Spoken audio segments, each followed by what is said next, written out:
Good evening, ladies and gentlemen. The mayor has called the meeting to order. Mayor Roscoe, Present. Councilmember Bracken, Here. Councilmember Kaplan, Here. Councilmember London, Vice Mayor Sardinius, Here.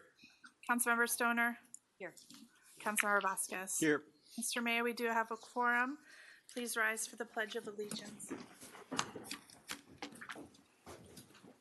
I pledge allegiance To the flag of the United States of America and to the republic for which it stands, one nation, under God, indivisible, with liberty and justice for all.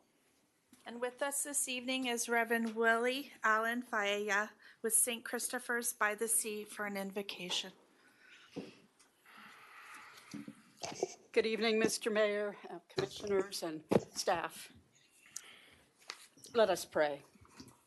Almighty God, our Heavenly Father, send down upon those who hold office in this village of Key Biscayne the spirit of wisdom, charity, and justice, that with steadfast purpose they may faithfully serve in their offices to promote the well-being of all people.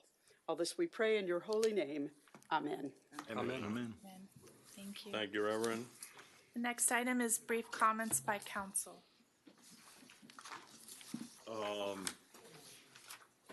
We will be honoring two residents shortly under the program, but I also wanted to let everyone know longtime resident Ruth Coleman also passed away. So, and the other thing is we want to say happy birthday to our own Ed Stone, who's turning, what, 39, Ed?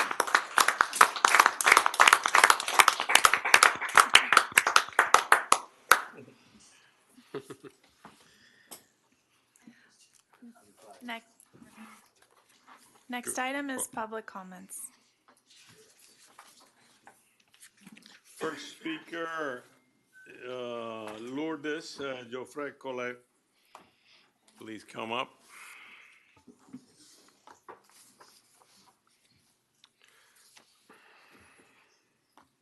Good evening. My address? No? Yes, please. Okay. I'm at 430 Grand Bay Drive, PH1C. Key Biscayne.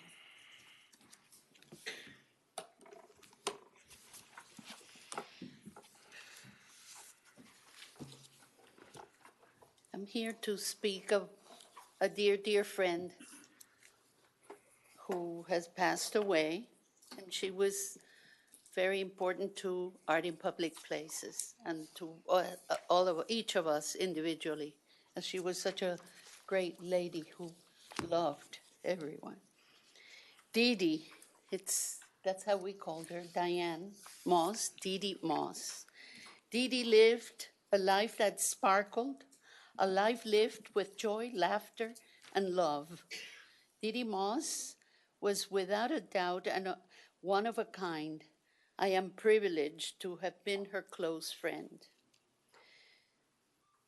Dee Dee was a philanthropic force, a passionate art collector, and a woman whose generosity changed countless lives, including mine. I remember when we were just being friends and going out to lunch, when she said, "I want you to come on the board of MOCA with me." I said, "Me? No, I don't know much about art. That's not my field." She says, "Oh, nonsense." So on we went to the board of directors. They took me, and she saw in me potential that I hadn't even considered.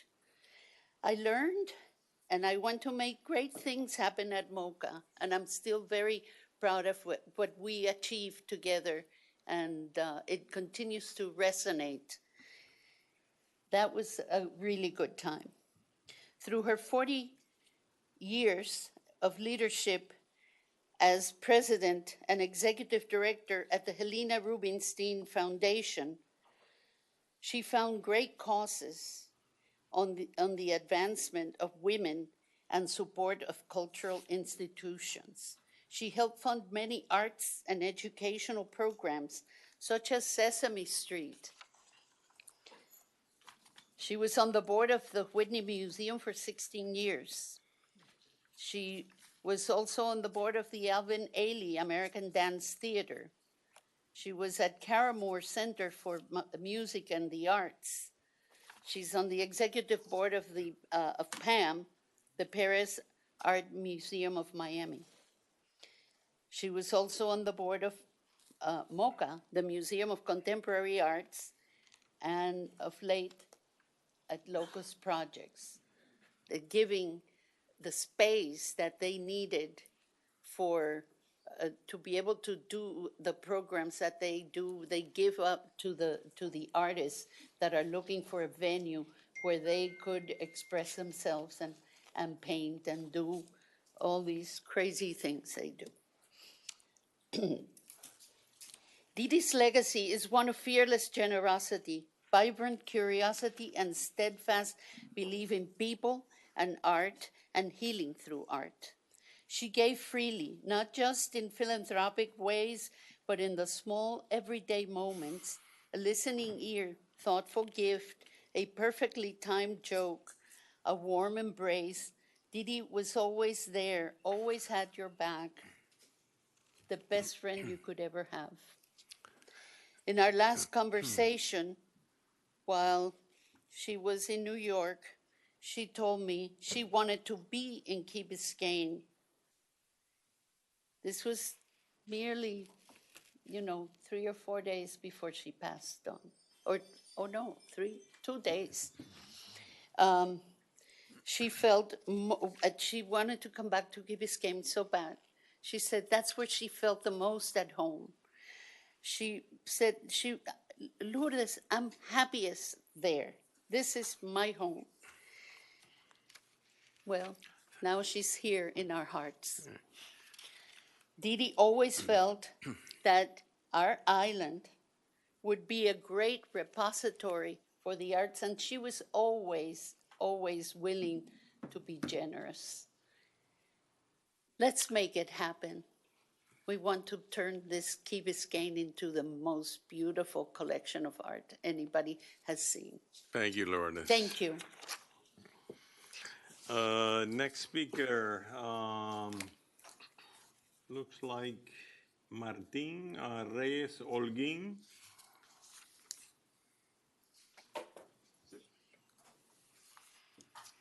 Your name and address. Yeah, Martin Reyes Holguin, 881 Ocean Drive, Portland 27B. Good evening, Mayor, Council members, and staff. Thank you for the opportunity to speak. In the podcast, The Recipe for Creating America's Happiest City, Mayor Francis Suarez talks about a future where building and zoning permits are computer to computer, instant with no paperwork delays. We believe that the future can start right here in Key Biscayne. My name is Martin. I live in Casa del Mar, and I'm a Harvard computer scientist. And I'm here with my co-founder, a UMiami architect who lives in Key Colony. Right now, I'm personally facing long permit delays. My apartment became unusable after basic prep work started. Furniture was covered up and drywall holes were made, but it has not been able to proceed further because fire sprinkler permits have been delayed.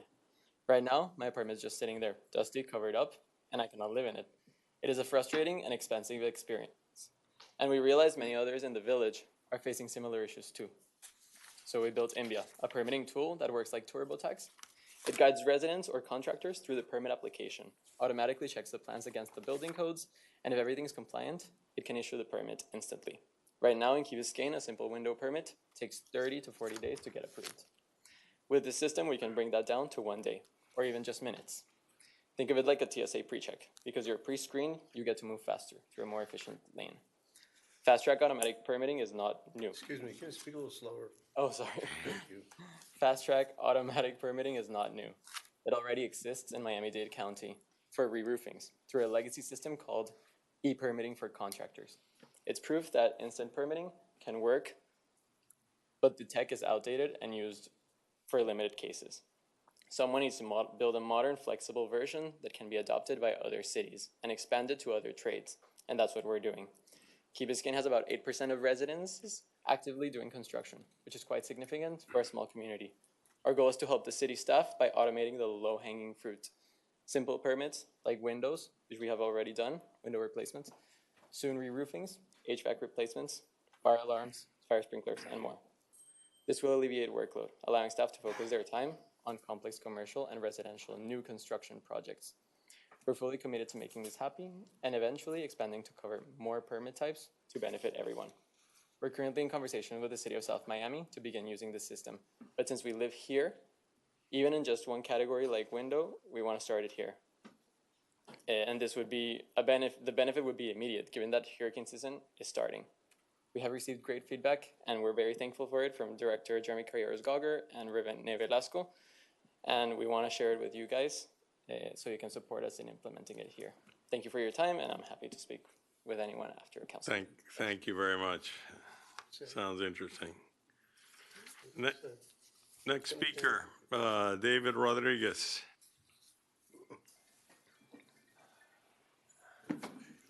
Hi, David Rodriguez, 220 Harbor Drive. I have been encouraged to come here to speak on behalf of a group of parents about the Key Biscayne Soccer Club.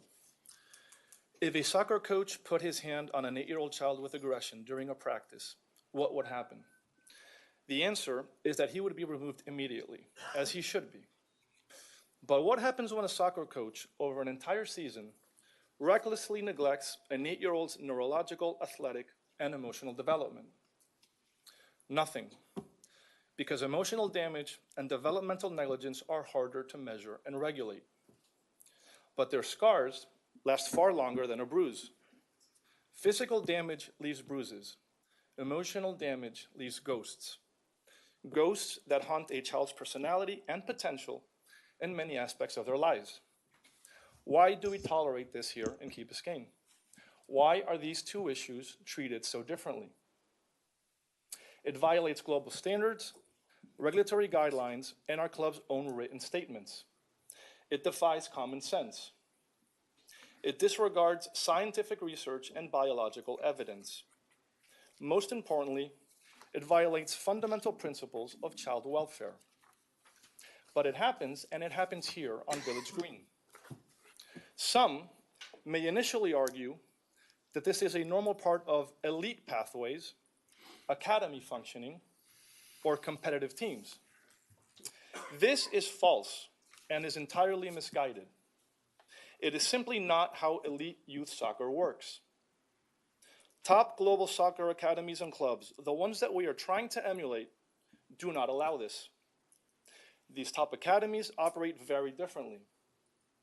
Every child gets equal development focus and attention. At the highest competitive levels, this individual focus actually becomes more equitable, not less, because truly elite programs understand two fundamental truths: that every child is both a prospect and a responsibility to develop, and that confidence is the ultimate performance-enhancing drug. Their systems are designed to raise all boats. Yet here, on Village Green's elite teams, we've somehow reversed this principle. Too often, our youngest prospects become disposable tools in service of misaligned adult agendas. A child-centric model focused on unlocking every player's potential is the proven path and the only path that works. A coach at these young ages has one job and one job only. It is to take every child under his care from point A to his maximum potential point B by season end. Every single one. This is non-negotiable. Let's stop pretending like other adult agendas can trump this sacred duty. Coaches at these ages have the power to actively shape outcomes in ways that advance or harm holistic development. Left unchecked, and when operating outside of established guidelines, this power becomes very dangerous. When you then factor in misaligned priorities, conflicts of interest, closed-loop favor systems, uneven parental clout, opaque decision-making, strategic sidelining of dissent, and the use of various improper methods for parental control, you create a ticking time bomb for problems. And these problems are not just a difficult math equation or a broken window in your car. They are damage to an 8-year-old child. These young children cannot defend themselves. And one child is enough. Every child has a first name and a last name. While this neglect and harm has touched many children on Village Green, a single case is one case too many. Because children's brains are still forming, their neurological connections still need wiring, and their personalities are still in self-discovery mode. We must remember that youth soccer is designed for the benefit of children, not for the short-term desires of any select group of parents or the personal agenda of any individual coach. Every child deserves dignity, respect, and an environment conducive to holistic growth, without exceptions. Thank you for your time. Thank you. Mr. Mayor, I apologize. Point for just 1 second. I need to, with that, you don't need to come back, sir. I need to ask a question to the council. I don't know if we're getting a report of that we should be concerned about, but I wonder if we should ask the manager to maybe provide us with an understanding, because this absolutely gentleman has been speaking in general terms, but I'm reading between the lines and I'm sensing it's resonating, and I just want to know a little more. Okay, thank you. Okay? Next speaker, Borja Fabregas. Sorry, Mayor, I was just ceding my time in case David needed it. No problem. Thank you very much. Okay, any other cards here? No. Seeing none, public comments is over. Next item is the agenda. Yes, please. Approval deferrals, additions, deletions, substitutions, and withdrawals. Okay, seeing none, All those in favor of the agenda? move. Second. Aye. Opposed? Motion carries. All right, we have two very important proclamations that I would like to present. Dave Savage is here in terms of Bobby Savage's unfortunate passing. And then also, as we heard from Lourdes, we also have a proclamation in terms of Dee Dee Moss. So let me.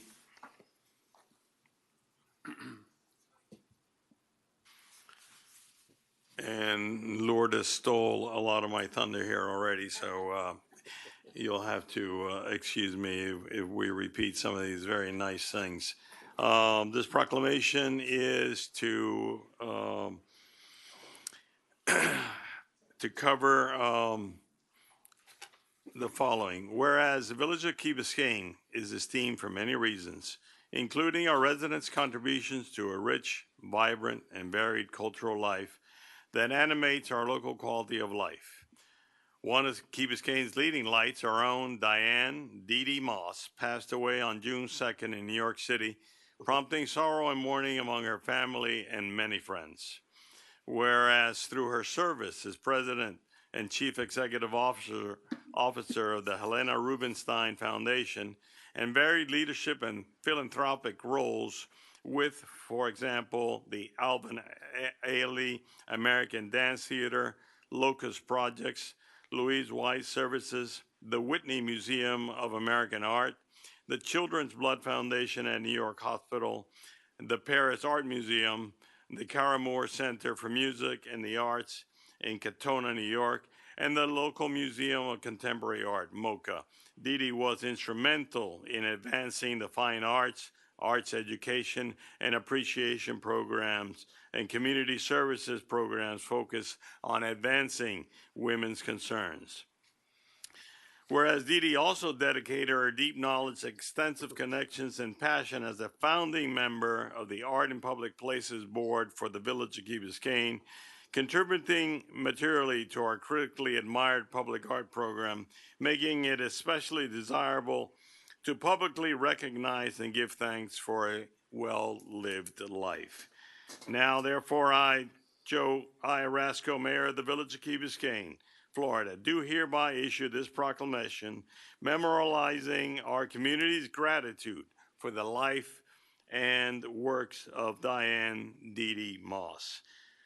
Thank you very much. Lourdes, would you make sure that the family gets this on our behalf? And now I'd like to come down, have us come down to have Dave Savage receive this proclamation.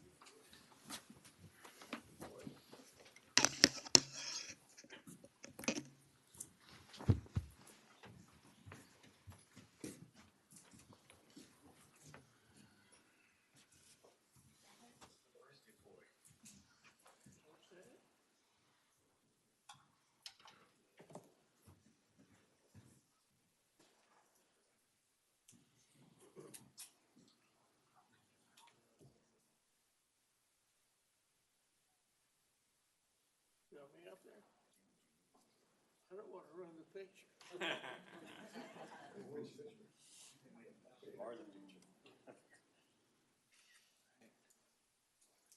Whereas the Key Biscayne community mourns the passing of Barbara McKinnon Savage, an esteemed educator, wife, mother, and friend who dedicated her life to the service of others through her teaching and volunteer work.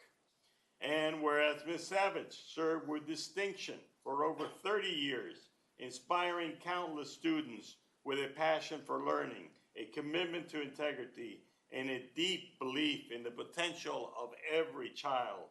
And whereas Ms. Savage profoundly shaped the minds and hearts of generations of Key Biscayne school children teaching at the K-8 Center, she left an enduring legacy with her boundless enthusiasm and can-do spirit. Whereas Ms. Savage, affectionately known as Bobby to all of us, was a tireless volunteer and board member of the Ask Club, advocating for more exercise and enrichment classes for the betterment of Key Biscayne seniors. And whereas Bobby also served as a longtime member of the Crossbridge Church of Key Biscayne and made many delicious baked goods for after-church services. Now, therefore, I, Joe I. Rasco, Mayor of the Village of Key Biscayne, Florida, do hereby honor the memory of Barbara McKinnon Savage, Bobby, and extend our deepest sympathies to her family, friends, and colleagues, and former students. Thank you, Dave.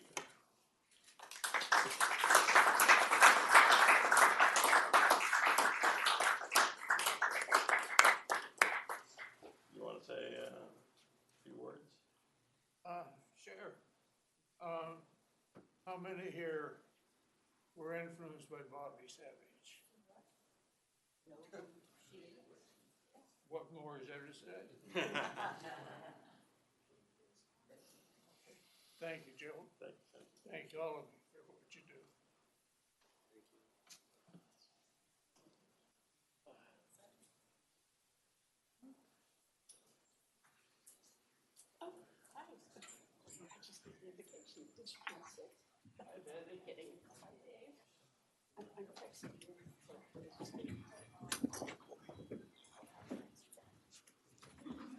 I'm at a council meeting when it's over, okay?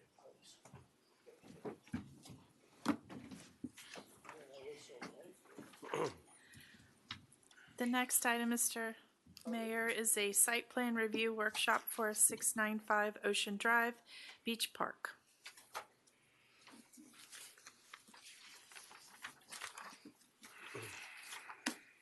Good evening.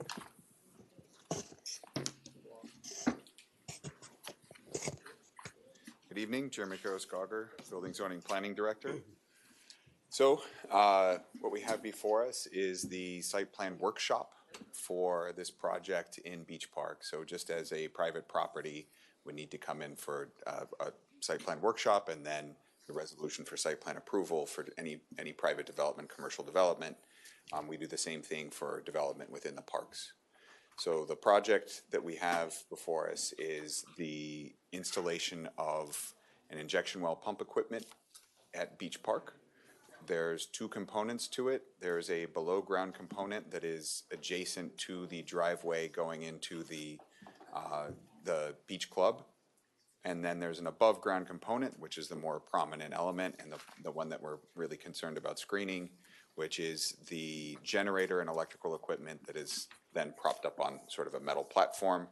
And in this case, we decided had some constraints about where we could locate it in that area.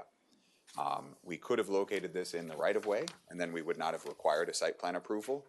But by far, the best location in terms of getting it screened and making it less conspicuous was putting it within Beach Park, up against the wall that exists to screen the Beach Club parking lot.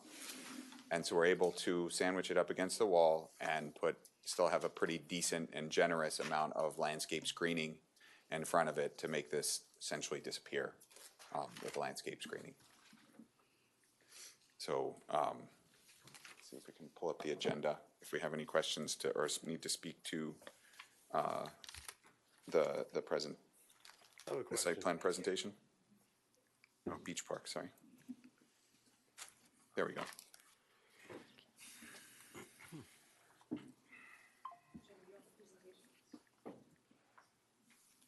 No, I think we're okay with the site plan here. So any questions? Yeah, Yes, we have. about 6 months ago or more, I guess you had a workshop or something showing this particular drainage proposal, and the engineers presented, and we looked at it and we were told that FEMA was going to pay, I think, 90% of it, and that's why we didn't care about spending the money on the generator. What's happened since then? Have we gone out for bid? So I don't know about the overall project. I know that FEMA and the portion that they will pay for does not include the landscape. This is going to be in addition to the grant funded program. Yeah, I think Colleen's available to address. Yes, because this is grant funded with federal dollars, we've been split up into essentially a pre-construction phase with its own grant agreement and a construction phase with another grant agreement. So we're in the pre-construction, we're completing the pre-construction right now, which is the design. And the review is happening with FDEM, the Department of Emergency Management.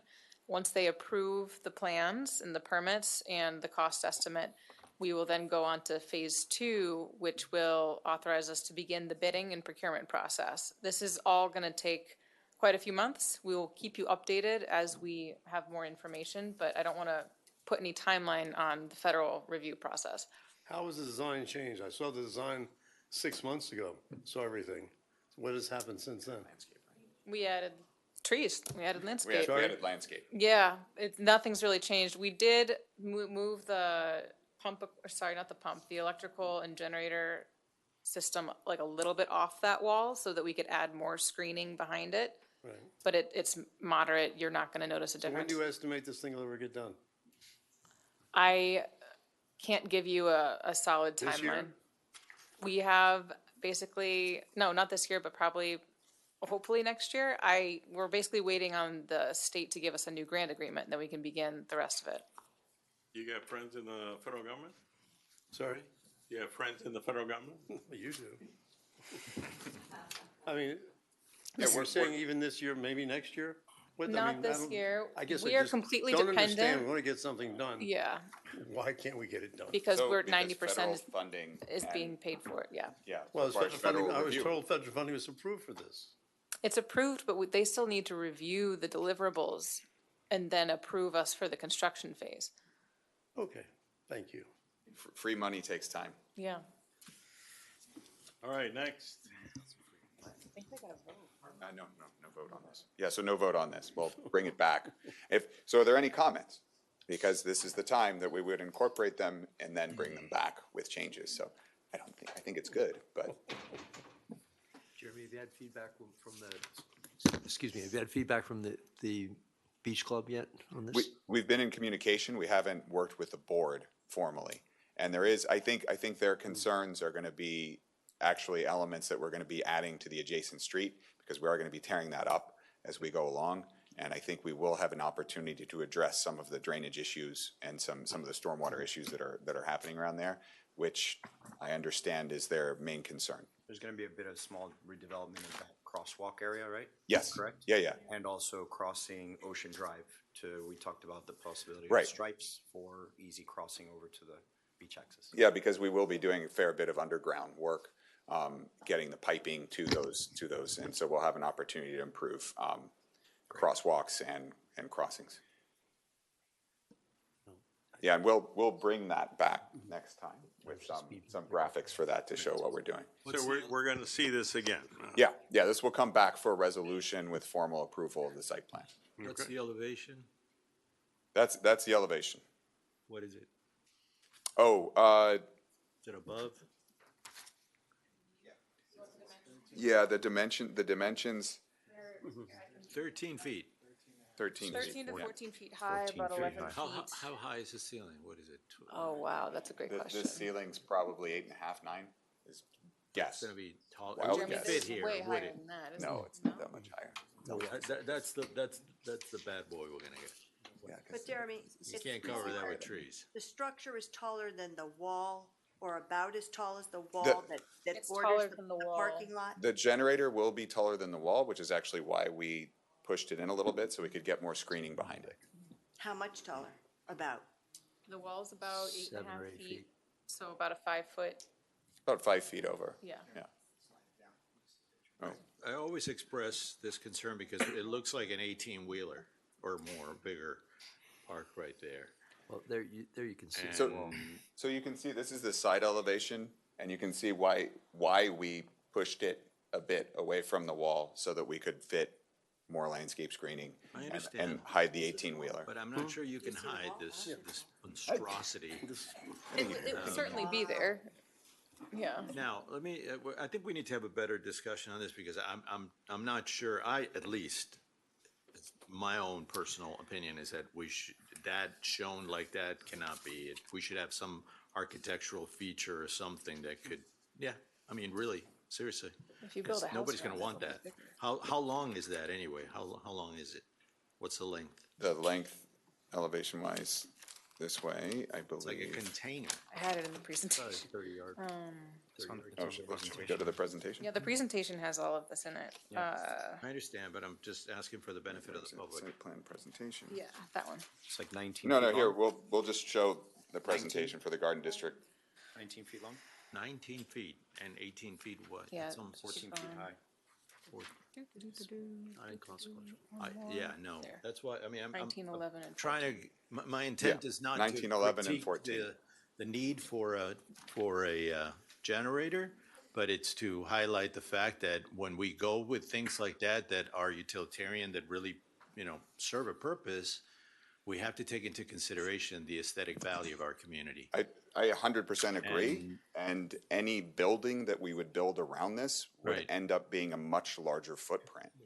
And then, But I think that a lot of people, I don't know, I can't speak for the public, but I mean, it feels to me that if you go out there with this or something a little bigger, but that is aesthetically, that has an architectural cover to it, it'll be probably a little bit more. I'm an architect and landscape architect, and I Well- think when you have space and you Okay. can do it right with the landscape, you're gonna have as good an effect. I don't think you're gonna Yeah, cover I- that with okay. landscape, to be honest with you. I think you will. I think you will. Okay, well, we should not engage in that debate. I think we should probably this is for council. Fernando, this is coming back again, right? Yeah, Coming back, this but is I coming want back. to- Yeah, but I need so to- you have time in between Yes, to. of course, but I to think make yes, your Mayor, I points. understand. We I would understand be that. talking about a significantly different project with a structure around it, though. I just want to introduce the thought, so when we Okay. come back again, We are think that- receiving the thought. Hey, council member, I think we'd love to sit down and talk to you. I think Okay. you know the spacing that's required to do this. You've done this before. So these buildings will be much larger than this itself, but we'll be happy to sit down and talk to you about it. I think take them out there and He covered everything. see. Give me a cup of coffee, and maybe I'll. But I think if you recall, there's gotta be a 4-foot walkway around the entire thing inside the building. So we'll talk to you about it. We can measure it out as well. You're not gonna Service convince me requirement. anyway. You're not gonna convince me either way, so. Which adds 8 feet to the overall. This is all for generators Plus and only having because. 8 feet on either, 4 feet on either end. 23, yeah. Yeah. Okay. We'll wait for the next time.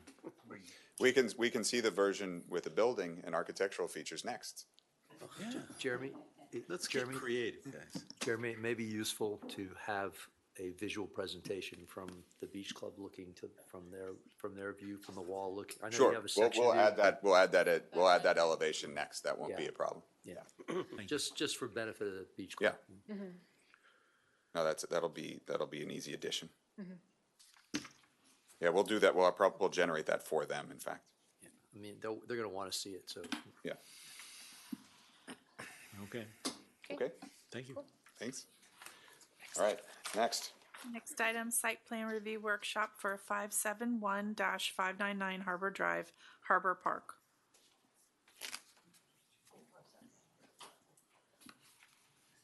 Drive, Beach Park.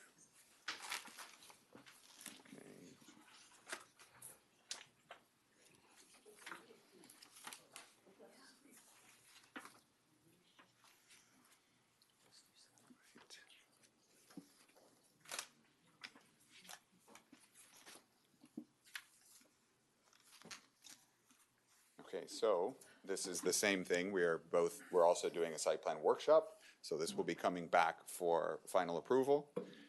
So this is our time to capture comments.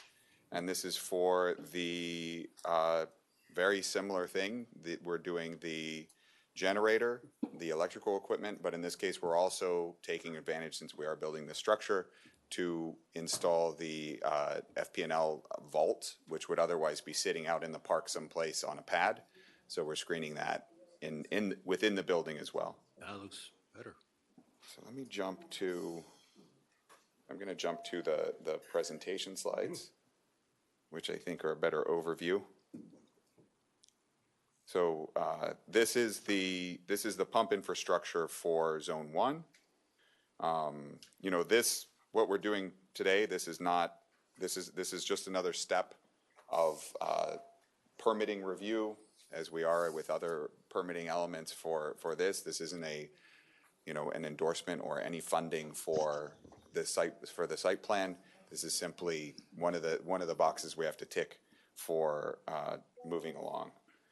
So it's worth noting that we had, I believe, 3 different public meetings regarding this, as well as a number of private meetings with the adjacent residents. And based on really early preliminary meetings, we adjusted the site plan. We were originally looking at this being on the north side, and then decided to consolidate it on the south side, so we would have the largest area of green space remaining intact. So we have 2 elements there. Again, there's always that below ground element, which is larger, and then the above ground element with the electrical equipment. In this case, we really made an effort, like per the vision plan, which imagined this sort of civic infrastructure becoming civic architecture and civic amenities. We really took that to heart here, and we have designed the plaza, which contains the underground equipment, to have shade structures, to have amenities, to have pavements over so we're not just dealing with like big metal hatches, and really turn it into an amenity. And then we've also done that with the building, not that it's a major amenity, but we have used architectural screening. We've sized it to with setbacks to match the residential neighborhood. It's quite a bit smaller than a typical residence. And then architecturally, we tried to land on something that blends in with the neighborhood and also is reminiscent of our other civic architecture, with a standing seam metal roof, with stucco reveals, with a base course of stone. So it'll be of quality materials that'll match and sort of be worthy of the neighborhood. And so this is the building. It is also worth noting that there will be, we're planning on incorporating public art into the building, and we're still working on some of the details there. And then I think in this image as well, you can see where the generators to be located, where there's 2 portions of the building. There's the taller portion with a peaked roof, that's where the electrical room is.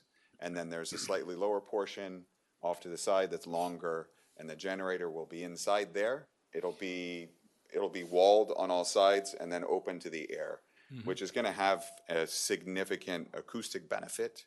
One of the main concerns that we heard again and again from public was, how noisy is this going to be? When's it going to be going?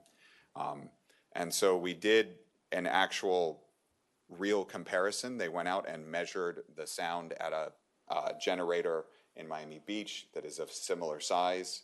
However, that one is standalone, freestanding, not screened by anything.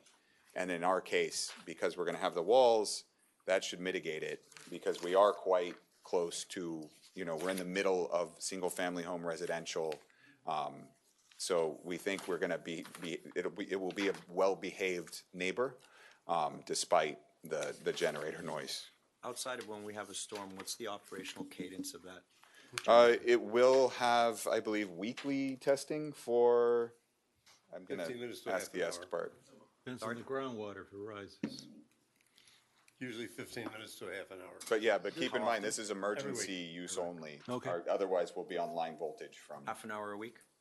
It'll be, currently they're telling us that it's gonna be once a month, not once a week.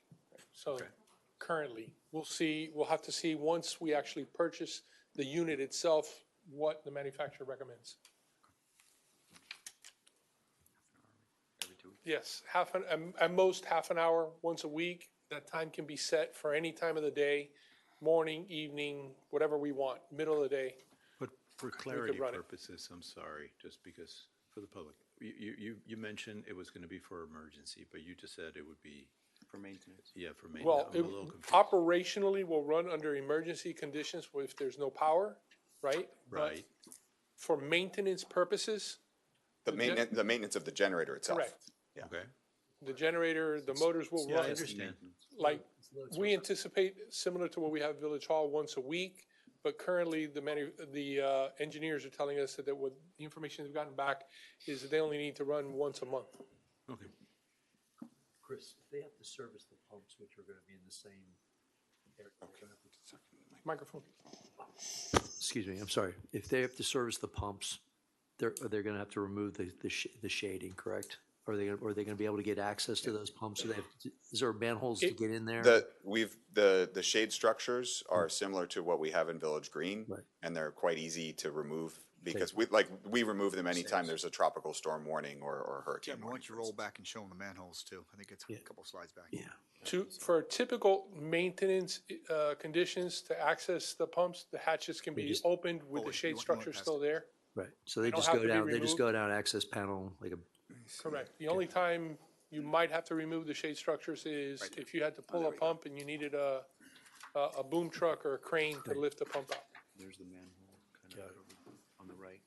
Thank you. Yeah, and this is where we're looking at a more extensive hatch that can incorporate pavers, so it doesn't feel like a total utilitarian space.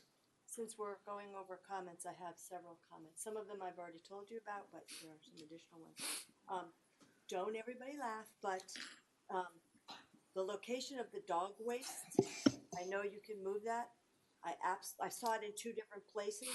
One is more interior and one is more toward the sidewalk where the bike rack is. I think it's very important to keep that outside of the park because we're having dog challenges everywhere on the Village Green, on the park and the beach. And I think having it more inside is going to encourage people to bring their dogs into the park.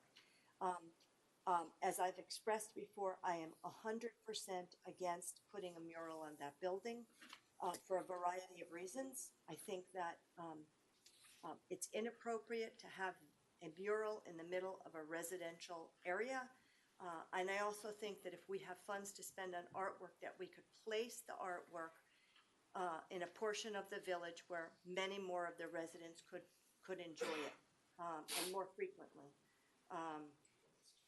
I think the TRX, the idea of putting in the TRX there looked like it was checking off some kind of physical exercise component on a list or something. We're not doing an exercise course or anything, so just to have that one little piece of equipment that, it has some use, but it doesn't have broad use. I think it's just gonna break and be hanging there, and maybe we could find something else to use to check that box. I have some questions now. Is there? Wait, can I address that just because I'm going to lose track? The TRX equipment, we're not necessarily providing all the equipment, we're providing connection points. And this is a real challenge in the village. We are constantly fending off that equipment being attached to trees, which they can kill the trees. So we think it's a pretty good, but we're not applying anything other than You just have connection the points. anchor, Yeah, not because the- people come with their own, they Okay, come with their own. okay, So I think it's like a That's fine. easy win. Right. There's a lot Yeah. of use of that Right. bar. There is a Right, no, I lot of completely use of agree. it I in completely the understand that. Village Green. And Jeremy, also just, this is just this is Yeah, not yeah. the end state layout. Right, Right, so, this is comments. Just kind of general ideas. Do We it just- before it's too late. right, and so we'll incorporate that. I was gonna get to that, like, this is a conceptual site plan, particularly the presentation material, but yeah, particularly the dog waste, that's not a small thing, because it tells you where, if it's inside the hedgerow or outside the hedgerow, Right. it's two different things. Right. Is there going to be one generator? One generator, yeah. So as I recall, we decided if we go forward with this, that there would be 4 pumps rather than 6, but there will be space for 6 pumps eventually if they were ever needed. Was that right? Yes, but all of that equipment is underground. I Yes, understand that, yes. but so my question is this one generator going to be sufficient to serve 6 pumps if we ultimately end up with that? Yes, So we won't need more space, more construction for a No. further generator? no. Okay.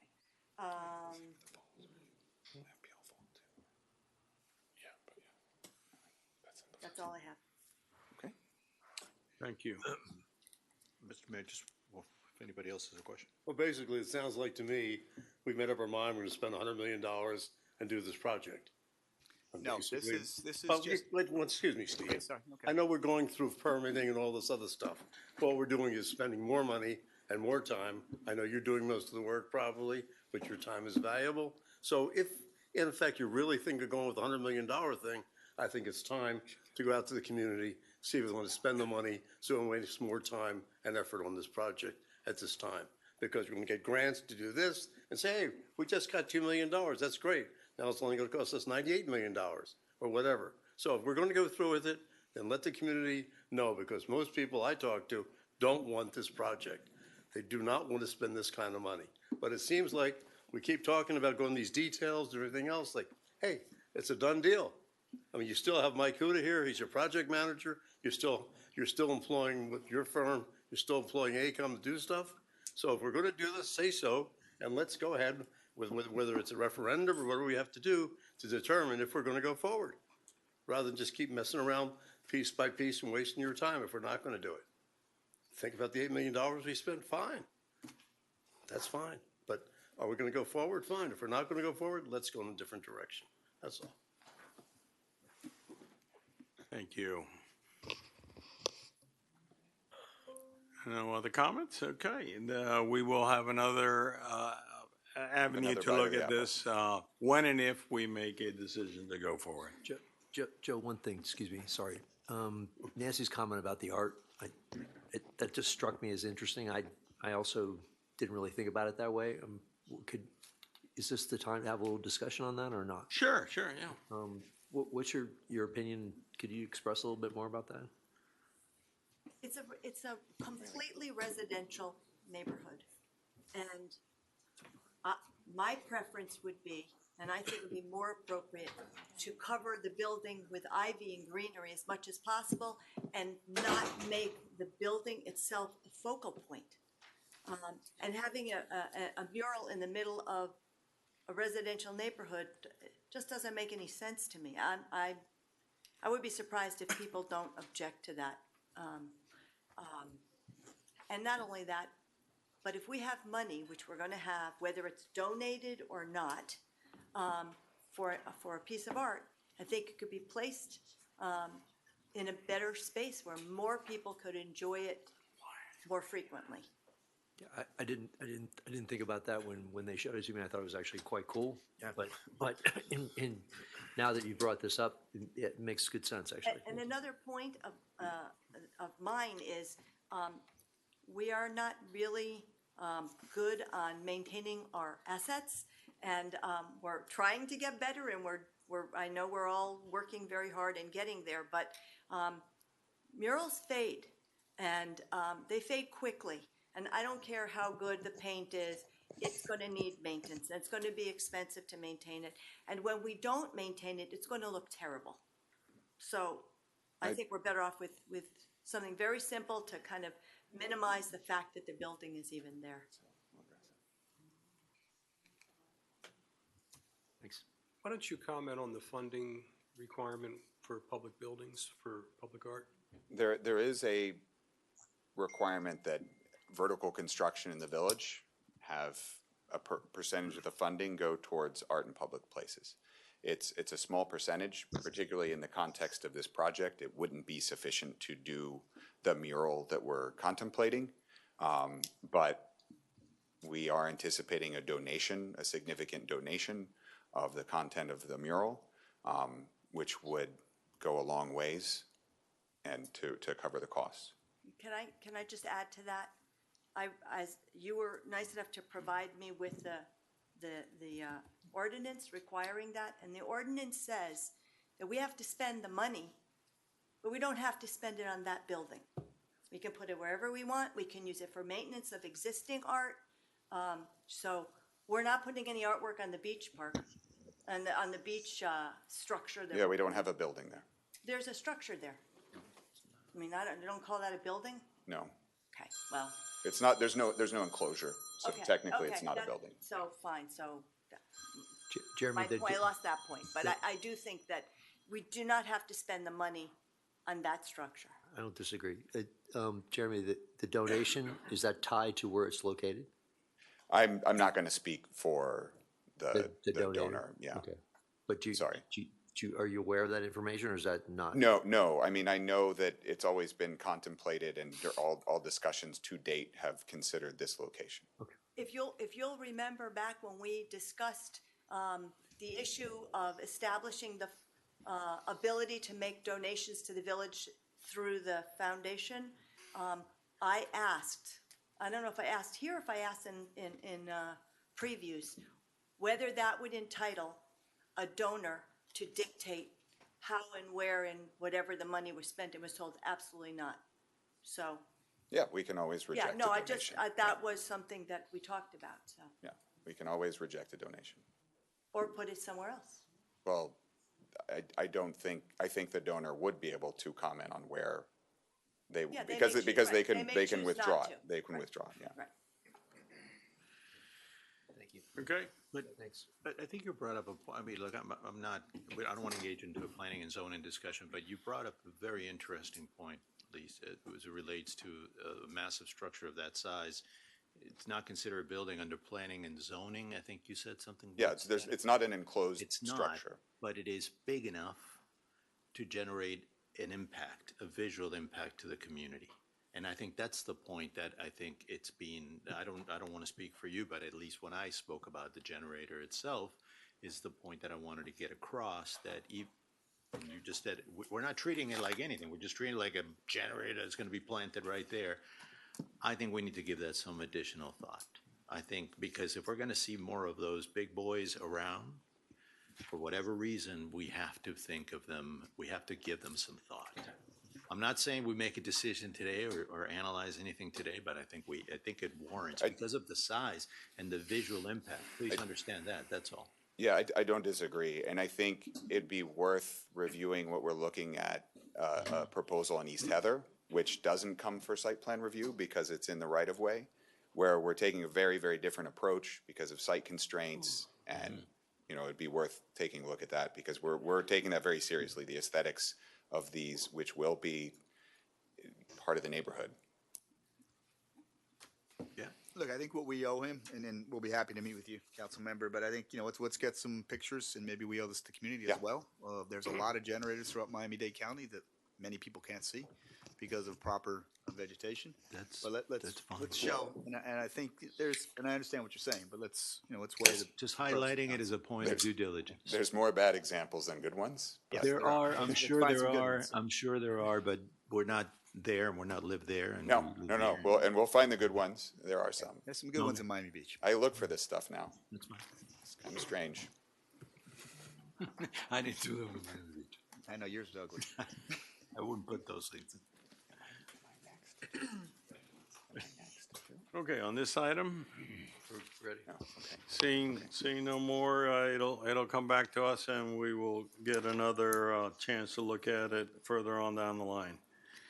The next item, Mr. Mayor, is the consent agenda. Move. Second. Moved and seconded. All those in favor, say aye. Aye. Opposed? Motion carries.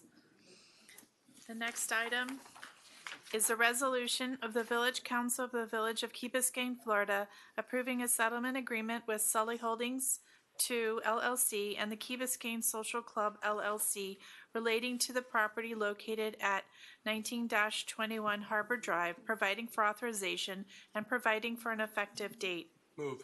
Second. Thank you. Right. Jeremy Kausgoger, Building Zoning and Planning Director.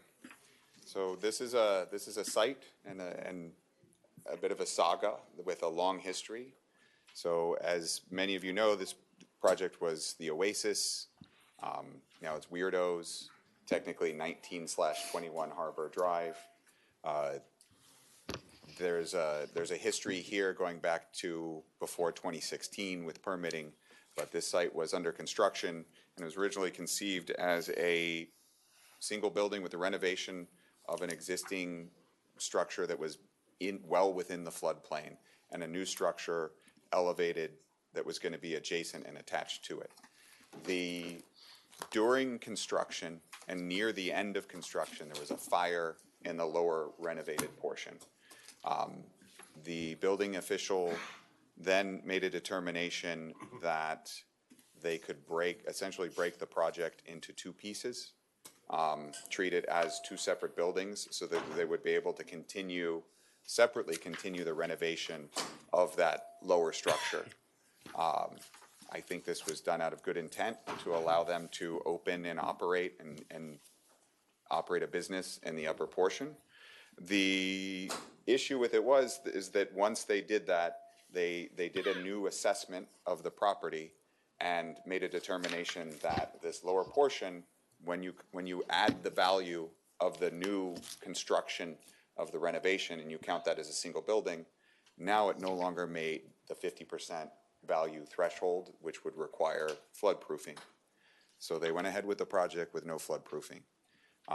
They got their CO, the village granted the permits, and then a couple of years later, the state came as part of their typical process for auditing floodplain reviews, construction in the floodplain, and cited this property as an example that should not have been approved. So the village at that point worked to find a suitable resolution. We hired our Corradino group, who had the continuing services contract with the village, to propose alternative solutions to find resolution where it could become into compliance. None of the options that were presented by the engineering team, well, all of them would have required a significant loss of value of the property, whether it was using it only for storage or doing some kind of floodproofing that would require the business to shut down for a year plus. Other things like raising the floor, which were not really practical considering the site constraints. The village continued to work with them, including bringing them to special magistrate to sort of force some issues. Our options at the village at that point would have been to pull their CU and essentially shut down the business, potentially go to what's called a 1316 program through FEMA, which would remove them from the flood program and mean that they couldn't get flood insurance. Or what we decided to do, which was to try and come up with an additional solution that wouldn't have required shutting down the business. So what you have before you is the authorization to fund the alternative design that we had, which is a proposal to do a solid, essentially a seawall that would be a flood barrier around the majority of the site, connect back to the elevated compliant portion of the building, and have a deployable flood barrier near the entrance to the building. As a policy decision, we decided to go forward with this route rather than any of the other routes which we believe would have resulted in lawsuits. We think this is far and away the most efficient way to get us to the resolution where they are back into compliance. The state is happy with us, and we can proceed with lowering our CRS score from an 8 to a 6, which would be a 10% savings for flood insurance throughout the village, which we estimate would be about $1 million cumulatively annually in savings for village residents. The split on this is 75-25, 75% of cost coming from the village, which is that 225 number. We have worked with our insurer. This would be covered under errors and omissions. They are well aware. We've been briefing them continuously, as we have the state. This has been a very elaborate process, I would say. It's something we've been working on for quite a while. So I'm available for questions. I mean, it sounds like a bit of an admission of culpability on our part. It is. And they're happy with that 75-25 split? I'm going to let Chad answer that more thoroughly than I do, though. I think that there was, I think both sides shared in this issue. 75-25. Well, that's the business decision. If you're talking about, you said culpability, that's liability. I think that the parties agree to disagree upon it. We're agreeing to settle it at this amount. I think that the 75-25 was something that the manager negotiated. Now, with that being said, the village did issue permits. And we don't have to go even, Jeremy did a good job describing it. So we do think we had good defenses, but we think that it's the I the think best this is approach an to illustration of working with our businesses. We had other options. We didn't go that way. I thought it was Chad, I think it was a pretty good job. I'm sorry. No, go ahead. I thought when someone comes for a permit, we review the plans and we give them a permit. And we didn't pick up something. We don't absolve them of responsibility for that, do we? In other words, the fact that we look at it and we give them a permit, well, and then we find out that it's not up to code, are they absolved from complying with code? I thought they're responsible. They are. I said we have good defenses. Well, no, I'm just saying if that's the case, It's not 100%. Okay, we have good defenses. The question really depends on whether or not a court would decide that our defenses were valid or not, and it's likely more cost effective for the village to settle this than to litigate this for a variety of reasons. So, But basically, we're innocent. In the sense that they were responsible for complying with the law, the permits, et cetera. All we do is review and issue permits. well, our position is yes. Their position is that they relied in good faith on the issuance of the permit, and they spent money and time, and that they had a vested right and were stopped from doing it. I mean, that's the legal argument. At the end of the day, I think that this is a good settlement for the village. We have insurance coverage for it, and the cost of litigating it would well outweigh. Good enough. But at the end of the day, at the end of the day, Chad, our attorney, excuse me, our insurance company is going to put an attorney in place, and we're going to basically advocate that responsibility to that attorney. They're really not working on our behalf. They're working on their behalf. Yes, but they So do if we go to consult- litigate, they yeah. do consult. You're correct. They could settle without our authority, which would most likely be what they would do. So, I mean, yeah. I mean, when you have cases like this and there's principles of equity involved, it's challenging. And would most likely try to settle a case like Now, this. our deductible, from what I believe Benjamin said, was like $2,500. Yes, it's Yes. $2,500. I have one last comment. I already brought this up with you, but I do want to make sure everyone else is aware of it. The letter to you from Sean White, dated May 7th, said the proposed design to bring the property into compliance should meet the requirements of NFIP Technical Bulletin 3. And so my concern is, I understand what your answer was, but you may want to explain it again now. My concern is, we have a settlement agreement, we pay the money, and it's not really resolved because it doesn't meet the NFIP So, Technical Bulletin 3. yeah, I think, Find look, that out loud. it's a concern. And what I will also say is, as a permit granting agency and agent myself, you will never get a more definitive answer out of a permit granting agent than that, where they don't have a firm set of drawings to review. And we did send them drawings, but they don't ultimately review, they're not responsible for reviewing the drawings, the village is. We are the permit granting agency. So this was, we got a lot of assurances from them that this was an acceptable design, but ultimately they do not grant the permit. They would audit it and make sure that it's compliant, and that's a very good answer that he provided, and as close to an affirmative that I think we can get. But I'm confident in that we've kept the entire team at Department of Emergency Management that reviews this. We've briefed them, we've reviewed drawings with them online, we've had a couple of meetings about this. So this was when I asked for a written assurance, that's what he provided. This, one last question here. This took place how many years back? I think the original permit came into the village in 2015, but the construction work was done primarily through 2016. My memo has a more extensive timeline, but yeah, that's what we're dealing with. And then the audit from the state, I believe, was initially in 2019. We pushed back on some of their comments. So this has been ongoing since 2020, 2021.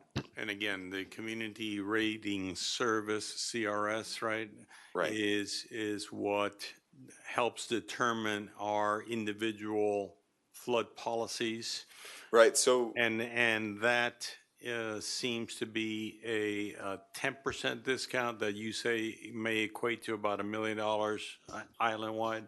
Cumulatively island-wide. So what we did a couple of years ago is we did the work to, and the reports, and we passed a resolution here adopting an endangered species plan for the village, and we've done a lot of the legwork to get from an 8 to a 6. In fact, the state has even reviewed it, and we're just like teed up. Like the thing that's the last stick holding up the box from dropping is this resolution of this issue. How does FEMA 2.0 affect going from 8 to a 6 or any number? Sorry, what? How does the new FEMA rating system based on individual homes, not on the village-wide thing, affect us going from one rating to another? No, the individual home, those discounts still apply with the new FEMA system. So in other words, you're going to get your individual rating based on your elevation, and then you're going to get a village rating also. Yeah, A which will be compound rating. a discount applied to that individual home. Gotcha, thank you. Okay. Any other questions on this, Madam Clerk? One thing occurs to me to mention, apropos of your conversation, Ed and Chad. I think what you're remembering, we call it and allude to it rarely, the errors and violations section. What is it? 3022 or something like Beginning of that. the zoning code. There's no precedential value, it seems to me, in this, because this is a very odd situation. Well, and that this permit was issued under the Florida Building Code and not our zoning code. But no, there's no precedential value. I would agree with that. That's all I got. All right. Madam Clerk? All those in favor? Aye. Opposed? Motion carries.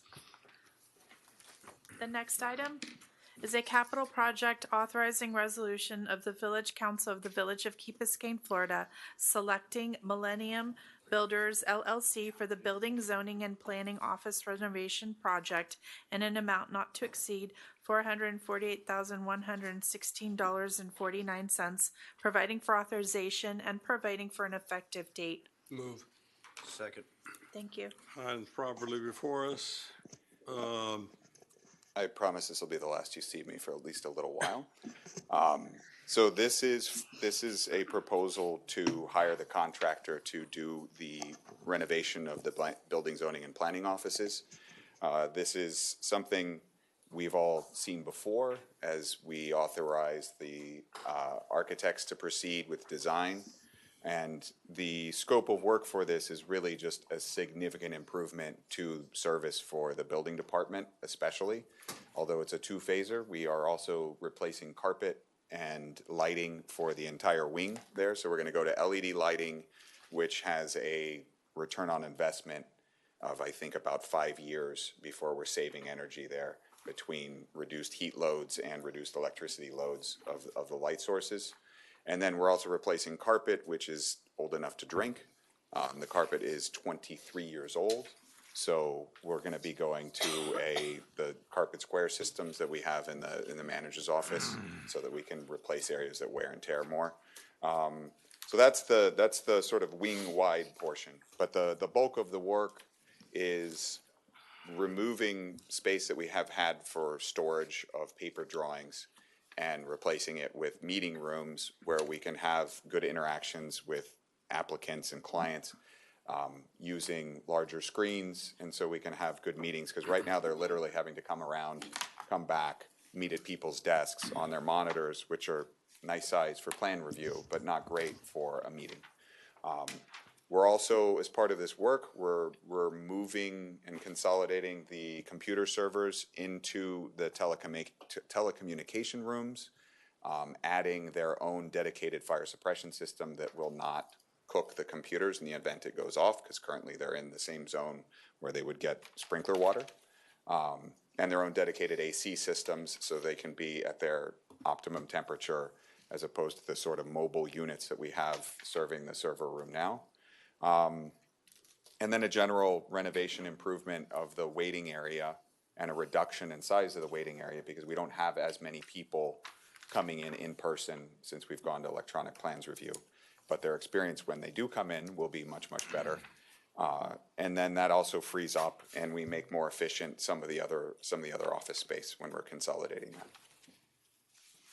The bid for this, we had I'd say a very high quality bid process. We, for the first time, I think we broke this out into an industry standard master spec format where we got section by section by section pricing, so we were really able to compare apples to apples. In fact, we identified some things where it was like, wait, this might be a little too low. Are you sure you're carrying all the costs on this? And have conversations with the contractors and get to a more accurate bid there where we think we'll avoid change orders. And yeah, so Millennium was the lowest bidder. They also have extensive experience working in office environments where they are active during the day and they're doing work overnight, which is going to be critical so we can maintain services. And I think that's it from me. So you guys, the programming that you've done on the architecture, you guys are satisfied with that? Yes. Yeah, we've reviewed that extensively. I'm sure. Based on our workflow, the throughput, all that. Okay. Question: we had, and maybe I missed this, but I know in the past we have spoken about creating some space for council to have. This is not part of it. Maybe an additional office as opposed to just one. You don't ask for much, but has that been programmed in? Was that revisited after we spoke about it? We spoke about it one time, 2 times. We spoke about it one time. It's not part of this project. It's pretty close. It's close, but no cigar, right? There is one door connection through the BCP conference room, but is otherwise separate. But you have office. this, okay. And the other thing we were doing with this is primarily funded through the building fund. Oh, okay. And so we're, some of that office-wide work, carpet, lighting, isn't funded, that's from the general fund, but the majority of this is coming from the building fund reserves, which frankly, we build up specifically for things like this so we can keep services to a high Well, standard. I mean, just please bear in mind that, not that all of us are coming here on a day-by-day basis. I've been here, and I know there's other council members that are here, and the public has stated, and recently there was a public, somebody speaking about, not having office times, et cetera. Some of us would like to have a little bit of space. We don't ask for much. Yeah, that's not a conversation with Jeremy. That's a conversation for me. So we can have that. I have a conversation with you then. We can have that one. Jeremy's moving forward with his office. I know, but I'm just Jeremy, stating it. outside of functional and space efficiencies, is there anything going on with regards to e-permitting? I know we had a gentleman speak earlier about the efficiencies of e-permitting. You spoke a little bit about something we've already done. This might tie in line a little bit with Mayor Rasco's line item later, talking about metrics and how we're defining how well we're doing and performing. Are there any plans in this? I don't see them in here. I see a lot of line items, but I don't see anything with regards to technology. Any idea or any plans to So we're that? Yeah, we're continuously looking at software upgrades and improvements to existing systems, including, one of the biggest problems we have is when we get drawings submitted, they are bulky and messy, and it's like every time you open the drawing, it takes a few minutes, which you can imagine for a reviewer trying to get through things cumulatively over the course of a day, it's a lot of wasted time. So that's sort of improving throughput and working and getting better applications. That's actually the system they're proposing does a lot of the upfront work so that by the time it comes to the village, it is essentially permittable. Like they cause the applicant to do the correct permit. That's the system that they're working on. And we're working with them now to figure out how can we integrate this into our workflow, because we do think there's a huge benefit from that potentially. So the other items we're looking at is just sort of similarly, but on a larger scale. So something where we get a cleaner input, and then we can get throughput, improved throughput.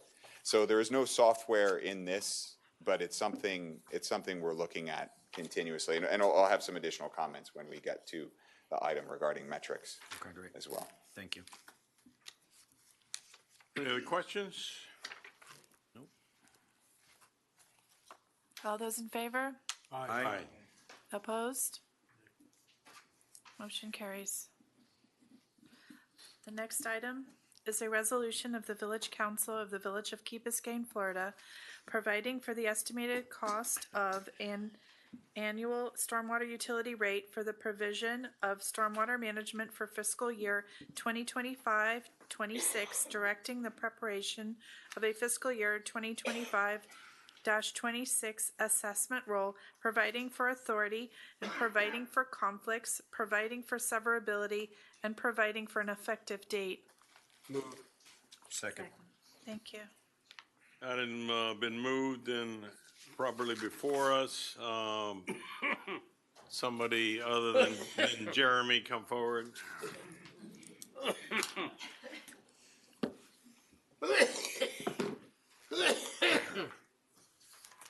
Good evening, Mayor and Council. The resolution before you is a 10% increase to our stormwater utility fee. That 10% not only pays for increased operations and maintenance of the existing system, but also sets the tone for our application that's going to be going forward in July, August for the state revolving fund loan. If you guys remember, we applied for the state revolving fund loan for both design and planning phase, and now obviously for construction phase is the big application that's going to go forward. So this 10% sets the tone for the increases, because what the state wants to see in regards to that application is both the village's ability to pay back the loan, and that the intent in the council is increasing fees to be able to pay it back. So This resolution for you is that 10%. What we'll be bringing next month is a maximum rate ordinance, which shows the maximum amount that we will be able to increase a stormwater fee, because the state will want to see, obviously, that we have the ability to go and be able to fund entirely of the loan request that we'll be asking for. To put this in perspective, so everyone wants to say, what is this going to charge each resident? For a median condominium, the existing fee is $140, so this would become $154 annually. And for a the medium single-family house, the existing fee is $630. This would be just under $700 a year annually for the median single-family home. Now, this is just one of a series of increases we expect? Correct. Have you been able to kind of look at that, what that might look like over the next 5 to 10 years? Yeah, so we'll be bringing next month the full glide path, because we're going to show the maximum that's going to be for the full amount of a series. I mean, ideally, we're going to ask for, the state revolving fund loan will loan up to $20 million a year. And I think up to 3 of those loans, we're talking about $60 million. So we'll be having those full numbers of what it's going to look like. Obviously, what we're trying to prevent is a significant increase in 1 year for the fee. So this is more of a smoothing glide path. So this won't be the only increase we're requesting, but it's going to get us to set the tone along the way for those. What do you project for the past 12 months for the fiscal year to be net cash position from the operations of the storm sewer system we have today, So including debt service? So existing fund balance is about 2.5 million. Sorry? The existing fund balance in the stormwater. No. Just basically positive or negative cash over the past year based on the current fee system that everybody's paying. That's all I'm asking. If we don't increase it, what will it be? Today, forget about increase, just what we have today, as is. So last year, the change in that position for the fund was $78,000. Was the negative? Positive. Positive. So basically, we are positive, and that includes the maintenance Chris has been doing. Correct. Bringing everything up to date, et cetera. The existing maintenance, So you're yes. raising this thing in anticipation of future expense? Correct. What future expense do you have in mind, Chris? The payback of the Clean Water State revolving fund Sorry? loan. The payback of the construction loan. So you're now talking about basic debt service, basically? Correct. Amortizing the loan? Correct, and increased ops and Rather maintenance. than operating expense? Well, there will be increased ops and maintenance of the existing system as well. Oh, that's what I'm asking. Yeah. So what is the estimate? What are we going to do as far as increased maintenance and what's going to cost? That's what I'm asking. Just for the ops and maintenance portion, just the ops and maintenance portion going forward? Well, put it in context. This is $250,000 is what it is. So it covers the loan repayment for design and planning, covers increased maintenance and operations. Those are the two things primarily. Design and planning of the big dig, is that what we're talking about? The 250,000? The design of Zone 1, yes. Okay.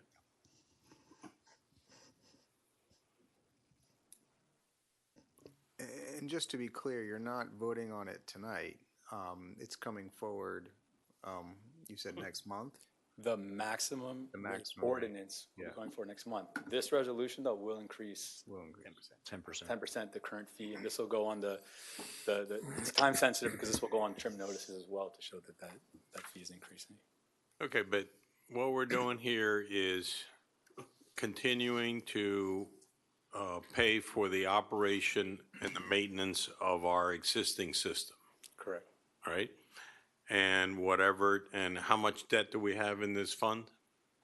So the current debt service in the fund is about $470,000 a year we're paying in debt service. Okay, on so an old this, stormwater yeah, project. that has nothing to do with us going forward to do anything. So in part, we're taking care of things that other councils put us in. And we're also doing what every one of us has said they want to do, is to keep this present operating system in as good a shape as we can possibly do. So whatever else comes down the line will probably be better reflected if we go with and do a Zone 1 but we're not there yet. We haven't gotten there yet. But this is to take care of the existing system and to take care of the debt that we have and to maintain. It also pays for partial salary of one of our employees. So this keeps our present system in as good a state as we can possibly have it at this time. Well, there's dual benefit here. Yes, to all the things you mentioned, but it also sets the tone for the loan that we're going to be applying Right. for. So, to show so we're going to participate in that. We get us in the right posture and position, even though it wouldn't cover what we have to do in the future yet. Correct. The reason I brought that up, Joe, because this past year, we basically, Chris has done all this, we say neglected or past due maintenance, and we still came in with $78,000 positive. So therefore, he's not gonna do all that every year. So my question then is, what does he intend to do going forward that's gonna cost more money than we spent in this prior year to do all the deferred maintenance that we didn't do? Before we give them more money to spend, I mean, what are they gonna do? That's all I wanna know. Okay. Not just give money, but what are they gonna do with it? Sure. I didn't get an answer. Can I just ask a question? I just thought that this was also to service the SRF eventually. And this will, this 10% alone Okay, but we're won't be speaking- able to pay for 60 million, I mean, for $60 I million understand, of loan, but this goes I along want the to way. make sure that it's transparent. We're not just talking about operation and maintenance, we're talking about a portion to service the SRF, Correct. SRF. the State Revolving Fund. Yeah. And how much of that would be? It's the debt service on the planning and design loan. Which is the 475. I think Which is the that's, 475, right? That's the delta difference you're discussing between a 10%. okay. So I guess, Benjamin, what I think what sounded- Fernando's asking is if it's a 10% increase that you're asking for, what of that is funding debt service, what of that is funding operations? So that 10%. And I think these kind of conversations would be really helpful if there were financial information up on a spreadsheet so we can see what's going on, because this is really difficult to have a conversation without looking at numbers. And I think your question is, we have a surplus, even after doing Deferred extra maintenance. So what is gonna happen to that surplus? No, what's going And what other maintenance are we doing that's actually gonna eat into got that? it. And if it's not, where's that money gonna go? Right. Right? Can we get I Mr. guess- I Miranda think to that's the come question forward? that still hasn't been answered. Mr. Miranda, you're not gonna do any maintenance this year, is that it? We're not gonna stop doing maintenance, Oh. we're gonna continue to increase maintenance. So one of the items that I increased as part of the maintenance for the stormwater system was, for example, the street sweeping. We increased that by adding an extra, doing it twice a month As opposed to? as opposed to once a month.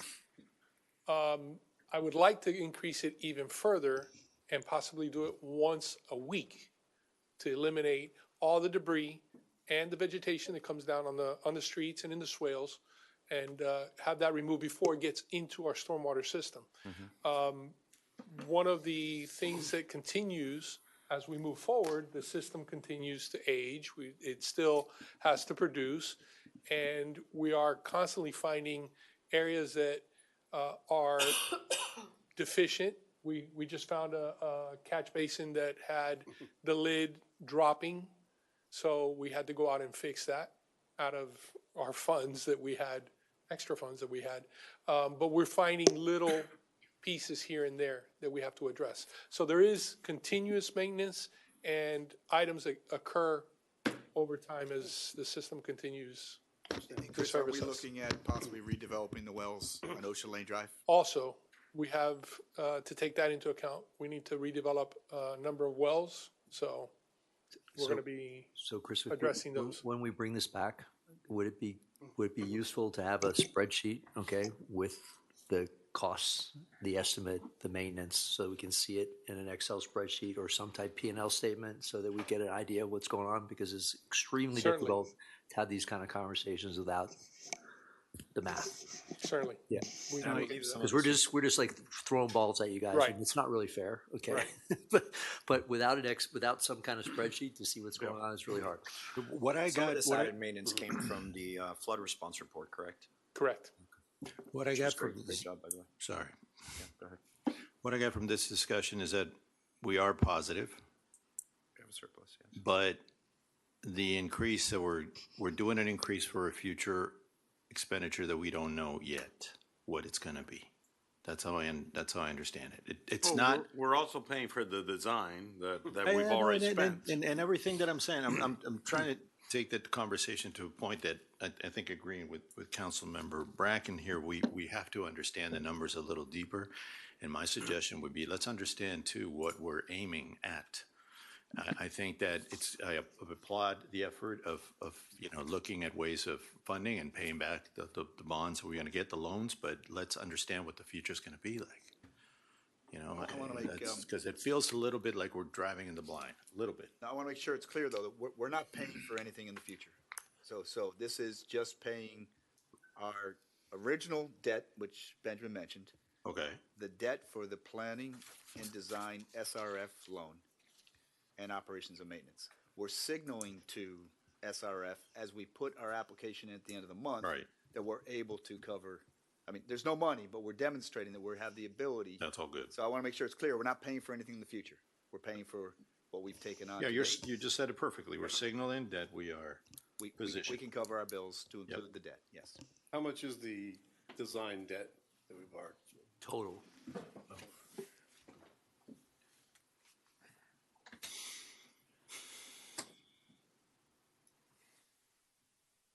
So I have to get back to you, Councilman. It's 4 million plus, right? It's 4 million over 20 years at 1.9. Yeah, there's also a 4 million planning over loan, 20 years at 1.9. plus a planning loan before the design loan was a planning loan of I believe 900,000 as well. So two of them. So close to 5 million. Okay, thank you. All right. Is that clear, everybody? Yep. There was one other element of cost that you mentioned. That was repair and improvement of parts of the existing system. Right? Correct. Which is the primary part of it. Well, in the anticipation that it continues to deteriorate over time and we have to maintain it more. Correct. Spreadsheet. So the takeaway from that is that the operating costs and maintenance costs are projected to increase. Yes, sir.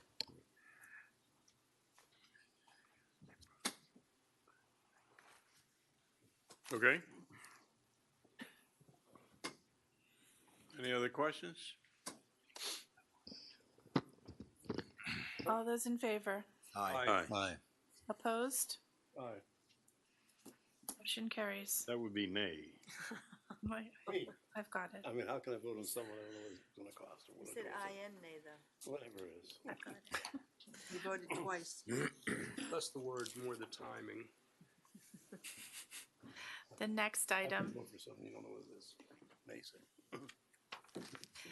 The next item is a capital project authorizing resolution of the Village Council of the Village of Key Biscayne, Florida, selecting Advanced Roofing, Inc. for the Key Biscayne Community Center roof repairs project in an amount not to exceed $110,350 using the Broward College contract competitively awarded pursuant to RFP 2020-20-EH, providing for authorization and providing for an effective date.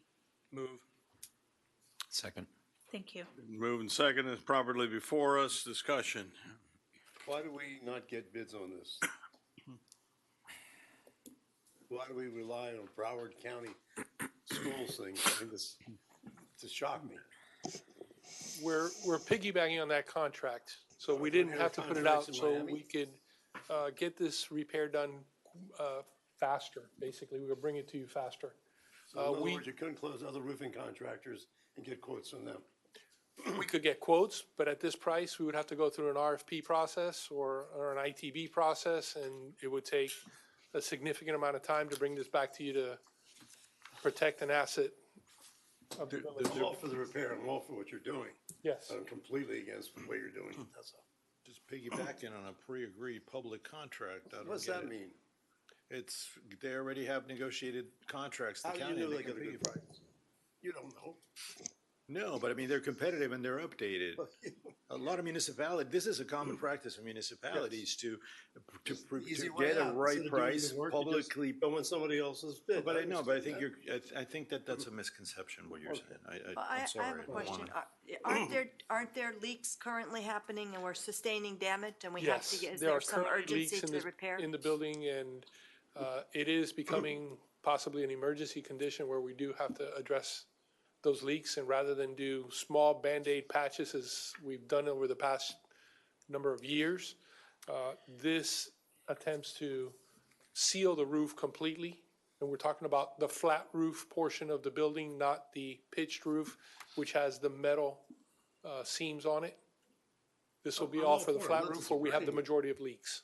No, I'm just asking about the I mean, urgency of it. I kind of, Okay, hold on. You still have the floor? You want to? Yeah, I was just addressing the urgency of it with respect to not getting competitive bids and maybe taking advantage of what may be a favorable pricing. I think this goes back again to the proactivity of maintenance. I think you alluded to it earlier, we didn't traditionally do very well in maintaining our assets. We don't ever want to be in a situation where speed is a requirement, right? If we're maintaining and we're being proactive, I'd like this to be a lesson for everyone that we continue to go down that road to improving our maintenance of our assets. I partially, believe it or not, agree with Councilmember London in this case. But I understand the urgency as well. What I'd like to understand too is what kind of life is this going to give us for our community center? And what exactly are we doing here? It says 20 years. We're gonna be putting Yeah, a, it does, but I want to make, yeah, go ahead. we're gonna be putting a product on the roof. It is GE Endurus 3500. It's a high-performance silicone product that encapsulates the surface of the roof, and I'm talking about, again, the flat roof area. So it will cover the entire flat roof area all the way around and coming up the parapets, up the sidewalls, to prevent leaks from getting anywhere in that roof. Good solution. And that lasts how long? The product has a 20-year manufacturer warranty on the product itself, but they're guaranteeing the roof for another, or they're telling us that the roof, we should be able to get another 8 to 10 years out of this roof currently. What, have you looked at what it would cost to replace the whole roof? Yes, we have. A full replacement was a million, give me 1 second, I can give you the exact number. I put it up here, I put it back here. 1.2, if I recall reading. Yes, it's just under 1.2, correct. Sounds low. At 1.2? Yeah. That is an actual number. If we wanted to re-roof the entire building, we could contract them right now to re-roof the entire building at that number.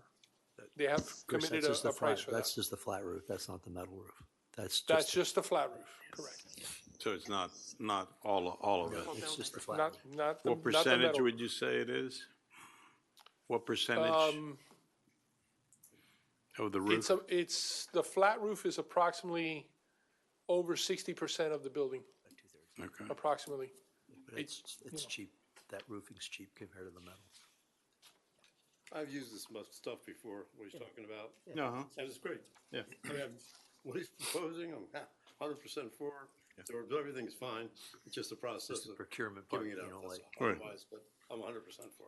But do you know if 110 is it? Do you know 110 to be the wrong number? I have no idea because I know how many square feet we're talking about. What's the square footage, Chris? But That'll be on the bid. you, on the one hand, say that you'd like to procure it differently, but you don't know either whether the 110 is the right number or not. You find out by taking bids. 17,500. Yes. I got no problem with this process.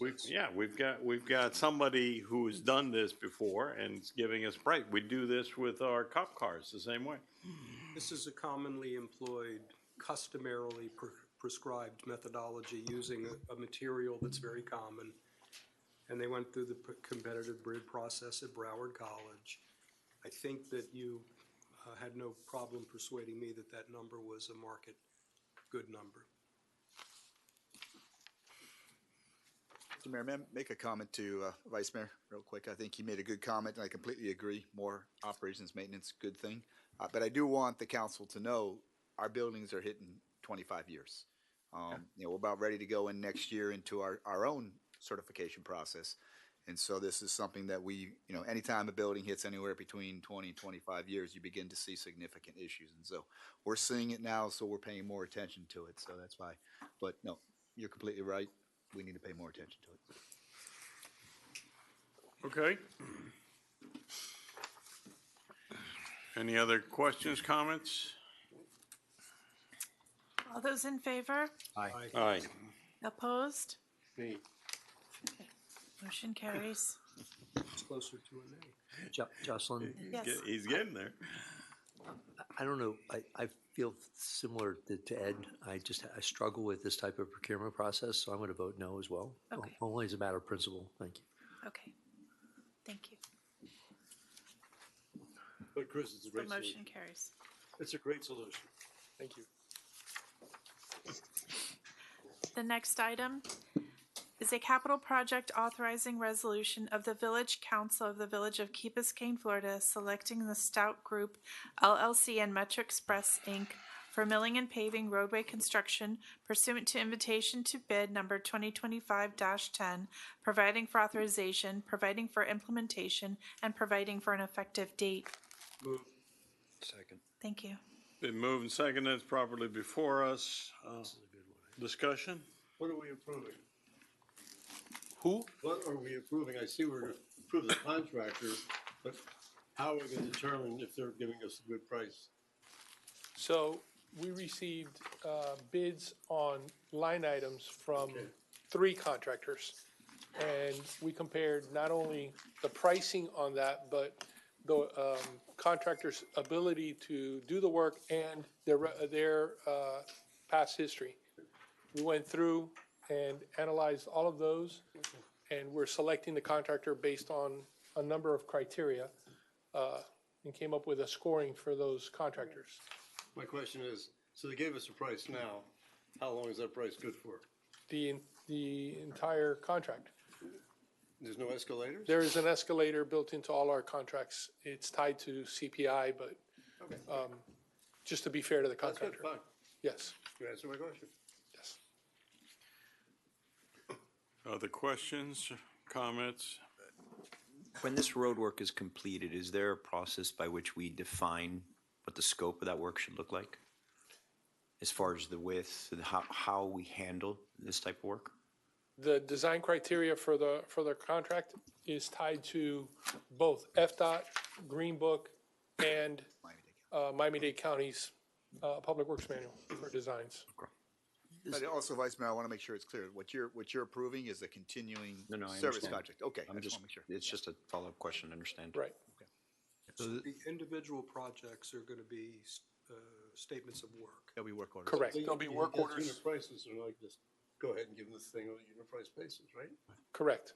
So we'll develop a scope of work and we'll tie that to the pricing that we have, the price schedules that we have. Good. So Chris, just to be clear, this allows you to pick up the phone, call and say, this particular piece of section of the road, precast is in bad shape, it needs to be replaced. You can pick up the phone, call this guy, you know that the set price, correct? Correct. Perfect, yeah. Okay, so you have some light items for utilities. Do you have anything for unforeseens? What if they mill? You got some shallow utilities or anything that? We didn't Are we address gonna own that? utilities. What we addressed in this contract was the surface, basically, surface Yeah, I'm saying- items such as asphalt, concrete, Pipes out. right-of-way, grading, Right. those types of items. We didn't get into the utilities of, for example, water and sewer, because that's Miami-Dade County Water and Sewer. We call them to come in and do all those repairs.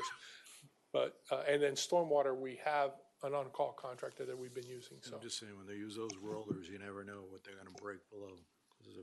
Those are some very heavy rollers. So, Well, we'll have I'm just saying, We'll have those liability in the clauses in the future, contract. try to negotiate or try to have that discussion with FDOT. Yes. See where that takes you. Okay. One last question, Chris. On items that are not listed in your schedule of value, basically schedule of values that you have price list from, do we have a thing for extras like cost plus a certain percentage? Have we discussed that in the advance? In other words, let's say you ask for something that they haven't given you prices on in the past, but we don't want to go out and bid today, so now you say, hey, go do this, and they say, fine, they go do it. are they gonna be a cost-plus basis? And have you agreed to what the plus is? Is it plus 20, plus 10, plus 30? You understand where I'm coming from? The attorney's still looking at the contract right now. sorry? The attorney's looking at the contract to make sure, to see if that's. If that's it's covered. not there, we shouldn't incorporate that. We might be able to add a modification to the contract. Sorry? We Yes. might be able to add a modification to the contract, but first, I think Chad's taking a look to see if it's included. Scope of value, there's not anything, there's not like a catch-all.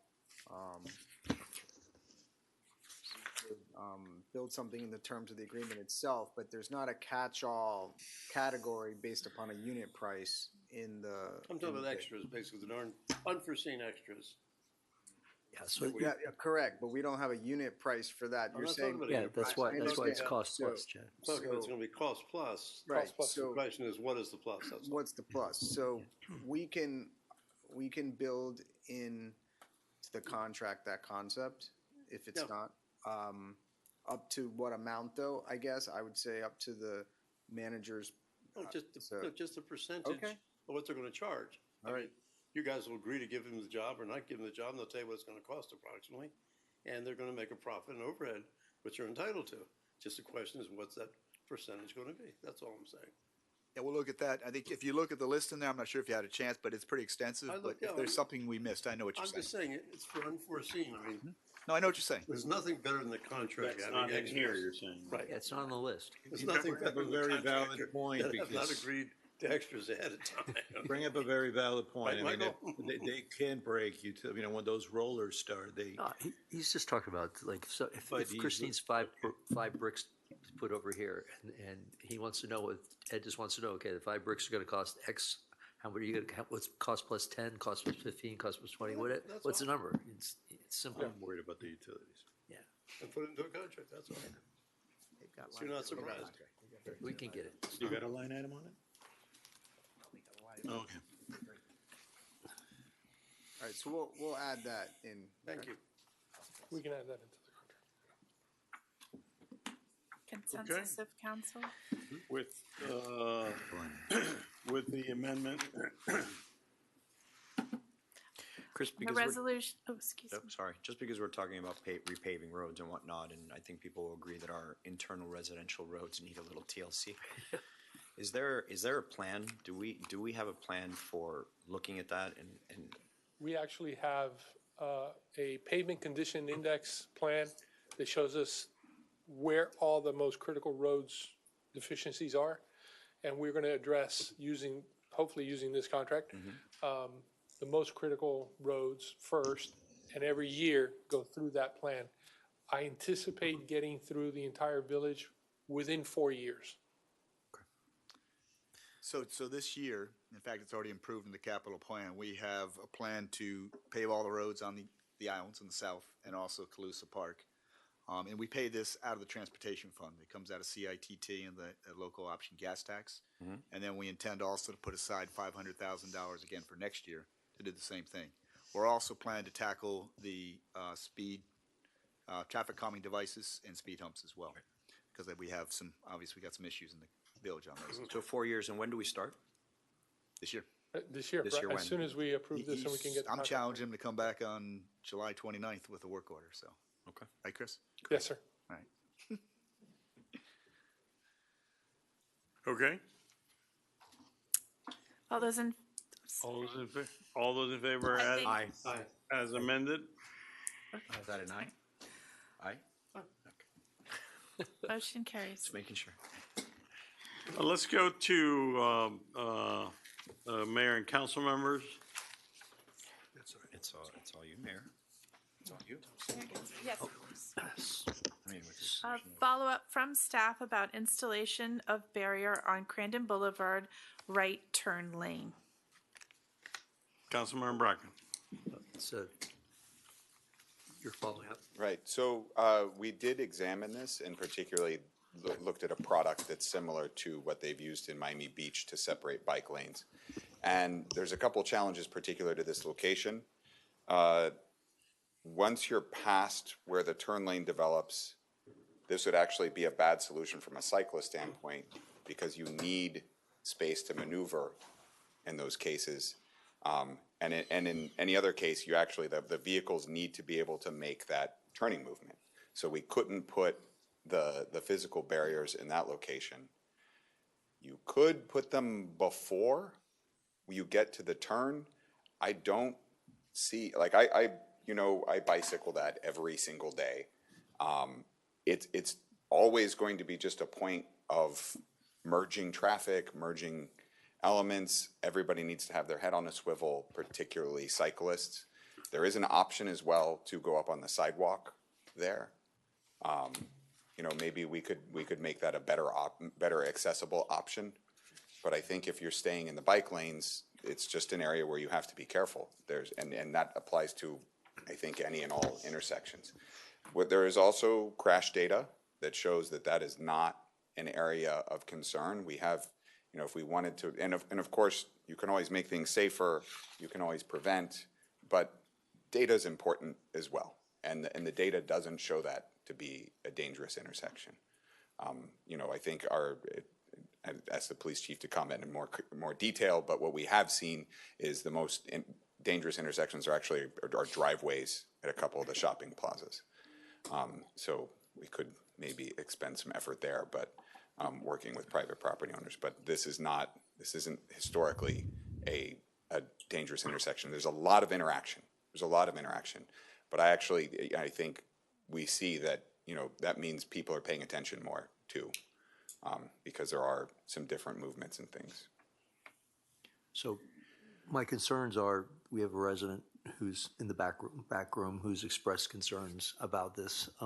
I also personally have a concern about it, and I have a concern about the fact that we potentially add the new property coming on, that we're going to get more vehicular traffic with bicycles, and how are we going to? I don't really want to wait till somebody gets hurt as the data is concerned. I appreciate that we should be operating off of data, but I'm concerned that if we wait till somebody gets hurt, that's going to be problematic. So it sounds like there's really not a good answer. I don't think there's a great answer if we're talking about something that is beyond the driveway where we have the turn lane. Like, we can't do anything that would interfere with the vehicles doing what they are entitled to and ought to be doing there. Correct. But do you see something that'd be just signaling that if we put a couple of those, some type of markers up before the turn as a signal? I think the green painted bike lane is quite effective, though. I mean, it's something that we added to intersections throughout the village. I think, as far as a visual marker, that's also not a impediment, because anything we do vertical is a hazard for me on a bicycle, much more of a hazard than somebody in a vehicle. That's what they'll I'm just thinking. roll right over them. Right. I'm hitting it and going down probably. So not to belabor this, but we talked about those lights features that used to be very active on the road. They've all kind of worn out. Is that something that you would consider? Again, I loathe those as a cyclist. You loathe those? Yeah, because they're bumps, and particularly when the road is wet, they're slick plastic. I'm not talking about plastic things. I'm talking about the metal. There were metal features that were out there for quite a while. They had lights on. They would react to street lights when you came onto the key. At night. But is it like a bump? It's so small. They're metal. Those are roadway pavement markers, RPMs, smaller, lower, and as your headlights hit them, they reflect. Yeah. So they can reflect in white for traveling, red for going in the wrong direction, or they even have them in blue for marking utilities such as fire hydrants. They're typically on the edge of the pavement of the roadway. Yeah, I also think that any of those impede the bicyclist much more than the vehicle from maneuvering and getting out of the way in case a vehicle does come over, because at the end of the day, a vehicle, while not fun to go over those bumps, they can go over those bumps. Sure. And they certainly will if they want to take a right turn. But what it does to the bicyclist, it doesn't let you maneuver anywhere. What it asks you to do is either stop completely or go over the bump and effectively get thrown from your bike. Okay. Depending on the spacing, when Crandon, the sequencing of those bumps That's a good was point, spread too. out very far.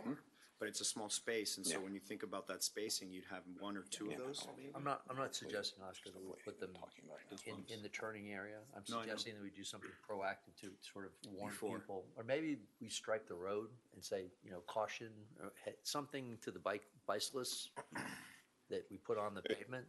I mean, we could explore extending the green paint. Or maybe, just, I don't know, cars, something like, heads up, there's.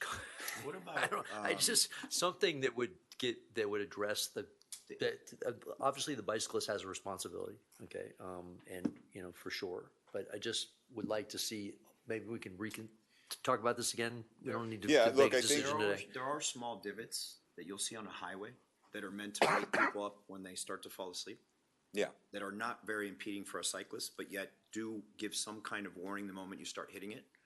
Is that something we could look at? Yeah, although I think the texture and the level that we're talking about is probably similar to the flame tape, which is with a white marker in the marker. It's about the same depth. I think the frequency is different.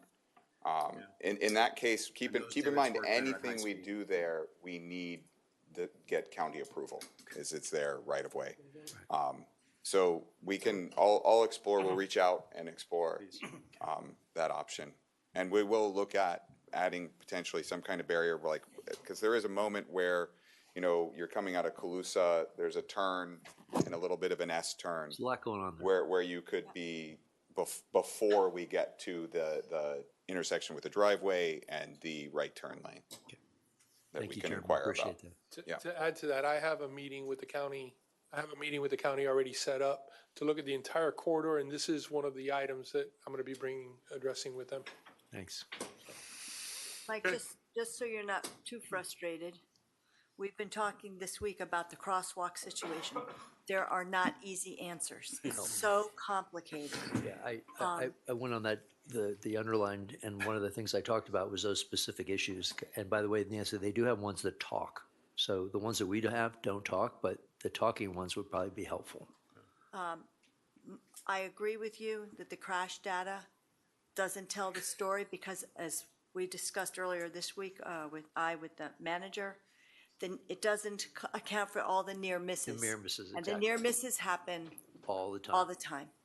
So it's really important to, I agree and with the you. manager and staff is determined to resolve these problems, so I'm happy about that. Thanks. Thank you. Mike, you want to take on the next one? Yeah, so I was discussing with the manager and staff about impact fees relative to residential construction to offset some of the maintenance that we need to do on the roads in the neighborhood, because the concrete trucks, we now have approximately 80 projects under construction, residential houses under construction that are in the neighborhood, and the concrete trucks are basically tearing the crap out of our roads, excuse my language. And I'm looking to generate some type of revenue source to offset that impact. And we were having conversations with Steve about that, and I guess Jeremy's going to look at putting a workshop together about additional fees. So outside of that, if you have anything to add. Before you go, so what we looked up, council member, is there's 4 possible impact fees that we can look at, and it really has to determine an impact, and Jeremy can tell you what that is, how that's defined. But it's mobility, it's fire rescue, it's police, and parks and recreation. We have to determine whether we have the ability to impart mobility fees, because the county does that. They have a road impact fee and a multimodal fee, so we'd have to verify whether we can do it on top of it. And that's one of the things I've asked Jeremy to look at. But Yeah, and why don't you go in and talk to what the definition of an impact fee and what the criteria we have to meet in order to do it. Yeah, so there are impact fees in a lot of places in the state. Typically, they are done for greenfield development, right? Not redevelopment of existing sites. I need to do quite a bit more research and work with Chad and see where we intersect with state law on this, because it is heavily regulated and administered by state law as well. So I haven't had the opportunity to do that yet. We only talked about it but the I other day, think yeah. we'll work on it, and we'll see what we can do. I'll just say, I've drafted lots of these in my career. The first step is you need to hire a impact fee consultant who prepares a report that identifies the highest legally defensible fee that you can impose. They can be the types of fees as Steve mentioned, but that is your expert that you need to hire. And the ordinance is working very closely with Jeremy, by the way, this expert. They developed the level of service standard for those facilities, and then that report will tell the council you can charge up to this amount. Jeremy's right. Typically, you use impact fees. You see it a lot when you have maybe a greenfield development. When you have a redevelopment, the impact fee is assessed, but it's assessed based on the additional impact. So there's a credit that will be assigned to these. So if it's something the council really does want to go forward with, my advice to the council would be to direct the manager to go out and seek proposals from a consultant that can then, you guys can select and then develop the methodology that can be used for these types of fees. And then just to expand on that, in our case, all of these homes getting replaced are getting replaced with a larger home. So there's a delta there. There is a room for finding an impact. And the last thing I'll add is that the law has changed tremendously almost every session the last couple of years. I think there are a couple of impact fee bills that may go into effect now, so we'll have to look at that too. Do you have an idea of Chad, what the people charge to do that kind of study? Just ballpark? I mean, is it 50,000, 70,000, 100,000? I don't know what they charge now. We have some we have some consultants that are on our continuing services contracts that could do the work though. So we'll get an inquiry. I'll inquire with them and see what the rate is. Okay, we could bring that back to next or for the budget workshop, whatever you want. I'm not Yeah, for the we'll budget do it. workshop, not for the budget workshop, but for the revenue stuff. Workshop. Okay. Thank you. Thanks, Joe. Appreciate it. The condition that started this, that Mike observed, is damage. Yeah. It's not impact. So in addition to this analysis, you might consider something in the nature of a security deposit for hedging against damage claims.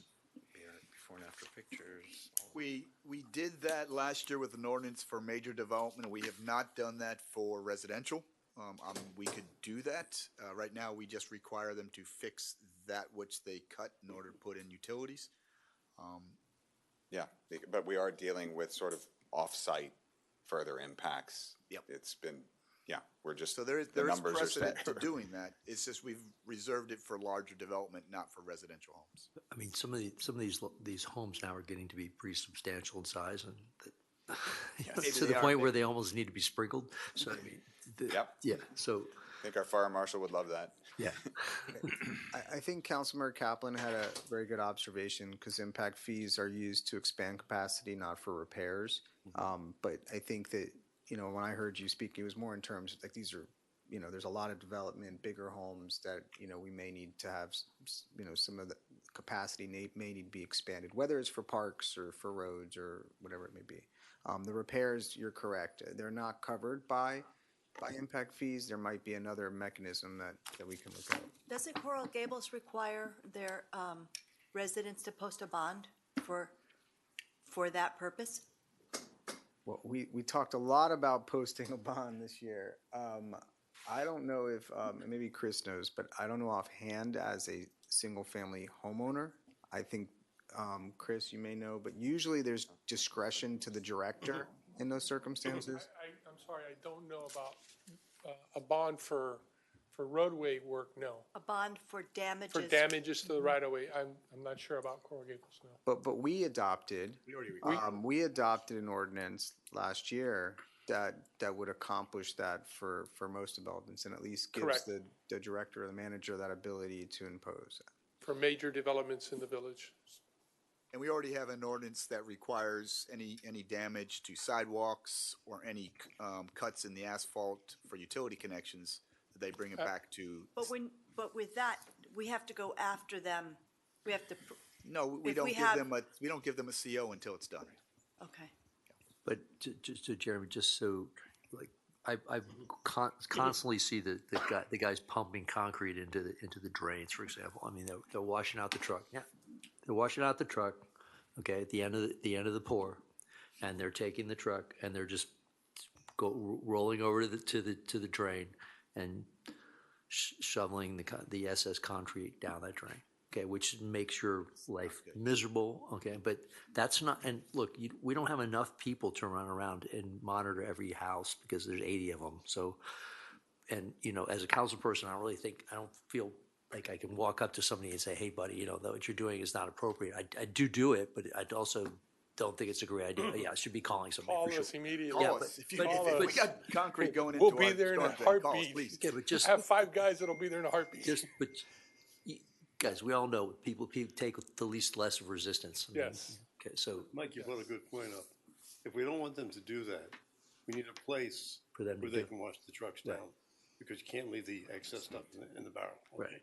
right. So really, we should think about someplace, if there is, and we can charge the people, the trucks. They should be washing out those trucks on the construction site in a designated location That's what I'm that talking can be about. cleaned up at the end of the That's what I'm of saying. the It's project, like- yes. We have a requirement that they have 57 rock No, at no, the but I'm interface between I'm the sorry. site He's and talking about on the site. yeah. You mean on the site itself? Yeah, On on the the site, they have itself, yeah. locations on site that Yeah. are suitable for that. Well, then- Not in our right of way. Well, that should be enforced, really. yeah, but it's the enforcement issue that's the challenge, right? It's also the pump, clean the pump out. Yeah, but when they're pumping, maybe they know the pump schedule or the pour schedule or whatever, we can kind of take a little bit more proactive approach on that. Look. No, there's no question it's an enforcement challenge. Right.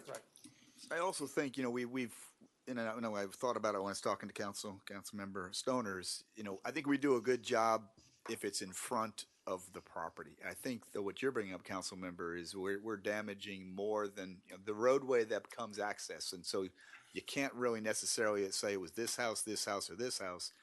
It was 5 or 6 or 7 different contractors coming down with concrete trucks. So if And you- that's where we're kind of stuck, is because how do we address that larger problem? I got an idea. Why don't we have a big fine for pumping concrete or cleaning a concrete pump in the streets? If they get caught, it's $1,000 or whatever if you clean the truck in the street. Like we have different violations. Are we limited what we can charge on a penalty? What would Chad? be our fine right now? 500? I'd have to check. I mean, our I mean, we should standard have a five big is thing so a 250, concrete so. truck driver, he's gonna know that, hey, he dumps it out, basically, it's gonna cost $1,000 It to could get be, caught. it could be more serious than that. It could be more serious than just a fine. If they're emptying a concrete truck into a storm drain, Yeah. we could potentially call Durham, and then it becomes a much more serious fine. But I'm saying, we need to have a shut down fine the to start construction with, site now. he's not having in the drain, he puts it in the street and it goes down. Correct. That's all I'm saying Guys, is, I don't want to focus so much on the concrete, but the point is that, Yes. you guys, look, we've all been on a construction site. You do a pour.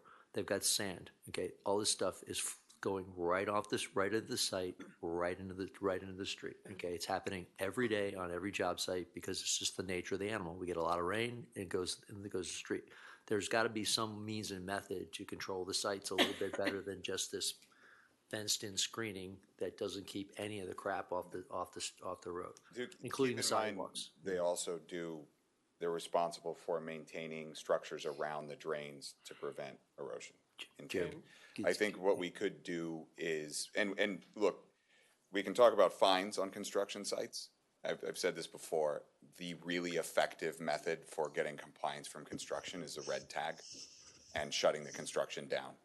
And then they have to come in to the village, they have to explain, we have to talk to them, and they're losing significant money every minute that site's shut down. So, that's never a first choice because we understand the impact, but for something like this, where it's egregious and it's usually a single sub, maybe we jump to that kind of escalation very quickly. And we have several processes in place, right? We have a pre-construction meeting with the contractor, the developer, to bring them into compliance. We require the 57 rock in the swale so that we hopefully will catch some of that Chris, runoff.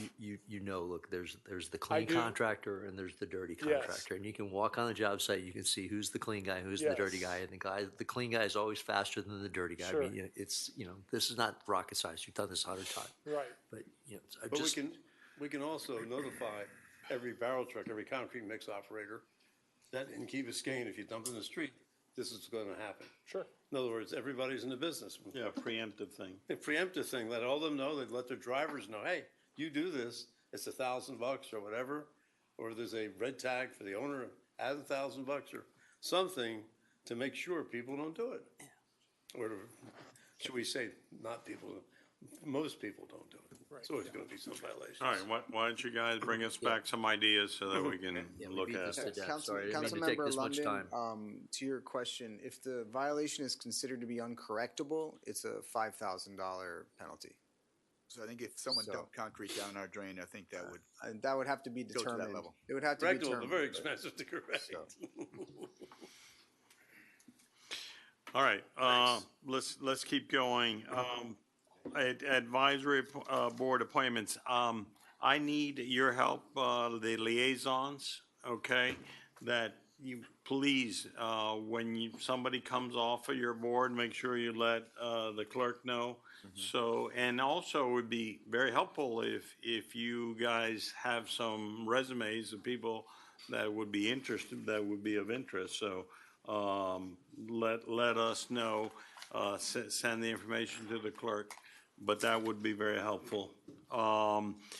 In that regards, the incredible but true, the Sustainability Advisory Board's already reached their 2-year hiatus here, and I'm reappointing all the members that are presently on there for another 2 years. Perfect, thank you, Joe. On the Zork plan, our illustrious Frank Kaplan is running hard with that and is going to be the liaison on that. Yes. And there is a quick turnaround that we need on that committee to deal with some of these issues that were coming up. Do we have a timeline yet, or? Yeah.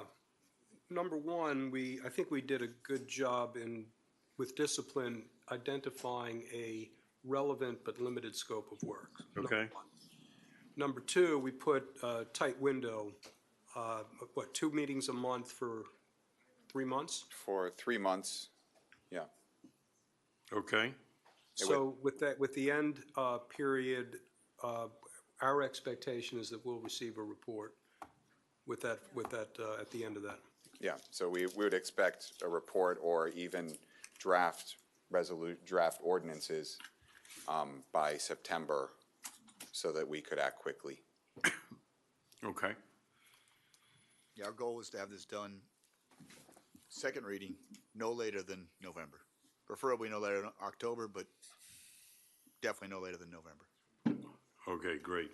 Anything else, Frank? Just the methodology of translating creative thinking into suggestions will best be realized if we do a draft ordinance along the way. I agree.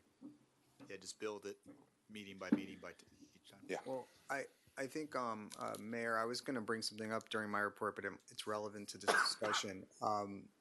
There was a bill that passed called Senate Bill 180, which included a provision that would prevent all governments, really in the state of Florida, from adopting more restrictive zoning ordinances or comp plan ordinances until sometime in 2027, and renders potentially void any of those ordinances that were adopted from August of 2024. So it actually is retroactive and prospective. So during the Zork process, we'll have to evaluate those restrictions that may fall within that, and we'll have to discuss it at the appropriate time. But it's just something I want to flag for you. It has not been signed into law yet. It has not been presented to the governor yet. There are a number of cities that are seeking, and counties seeking a veto of it, but just wanted to flag that. Okay. And Mayor, we've been talking to the Florida League of Cities on this, and they've given us some examples of what other municipalities have presented. I'd be happy to share that with the council so you can see, some of their concerns. It comes all the way from what you do on the backside of an emergency to the front side, which we're talking about trying to mitigate problems as well. But I'll be happy to share that with the council.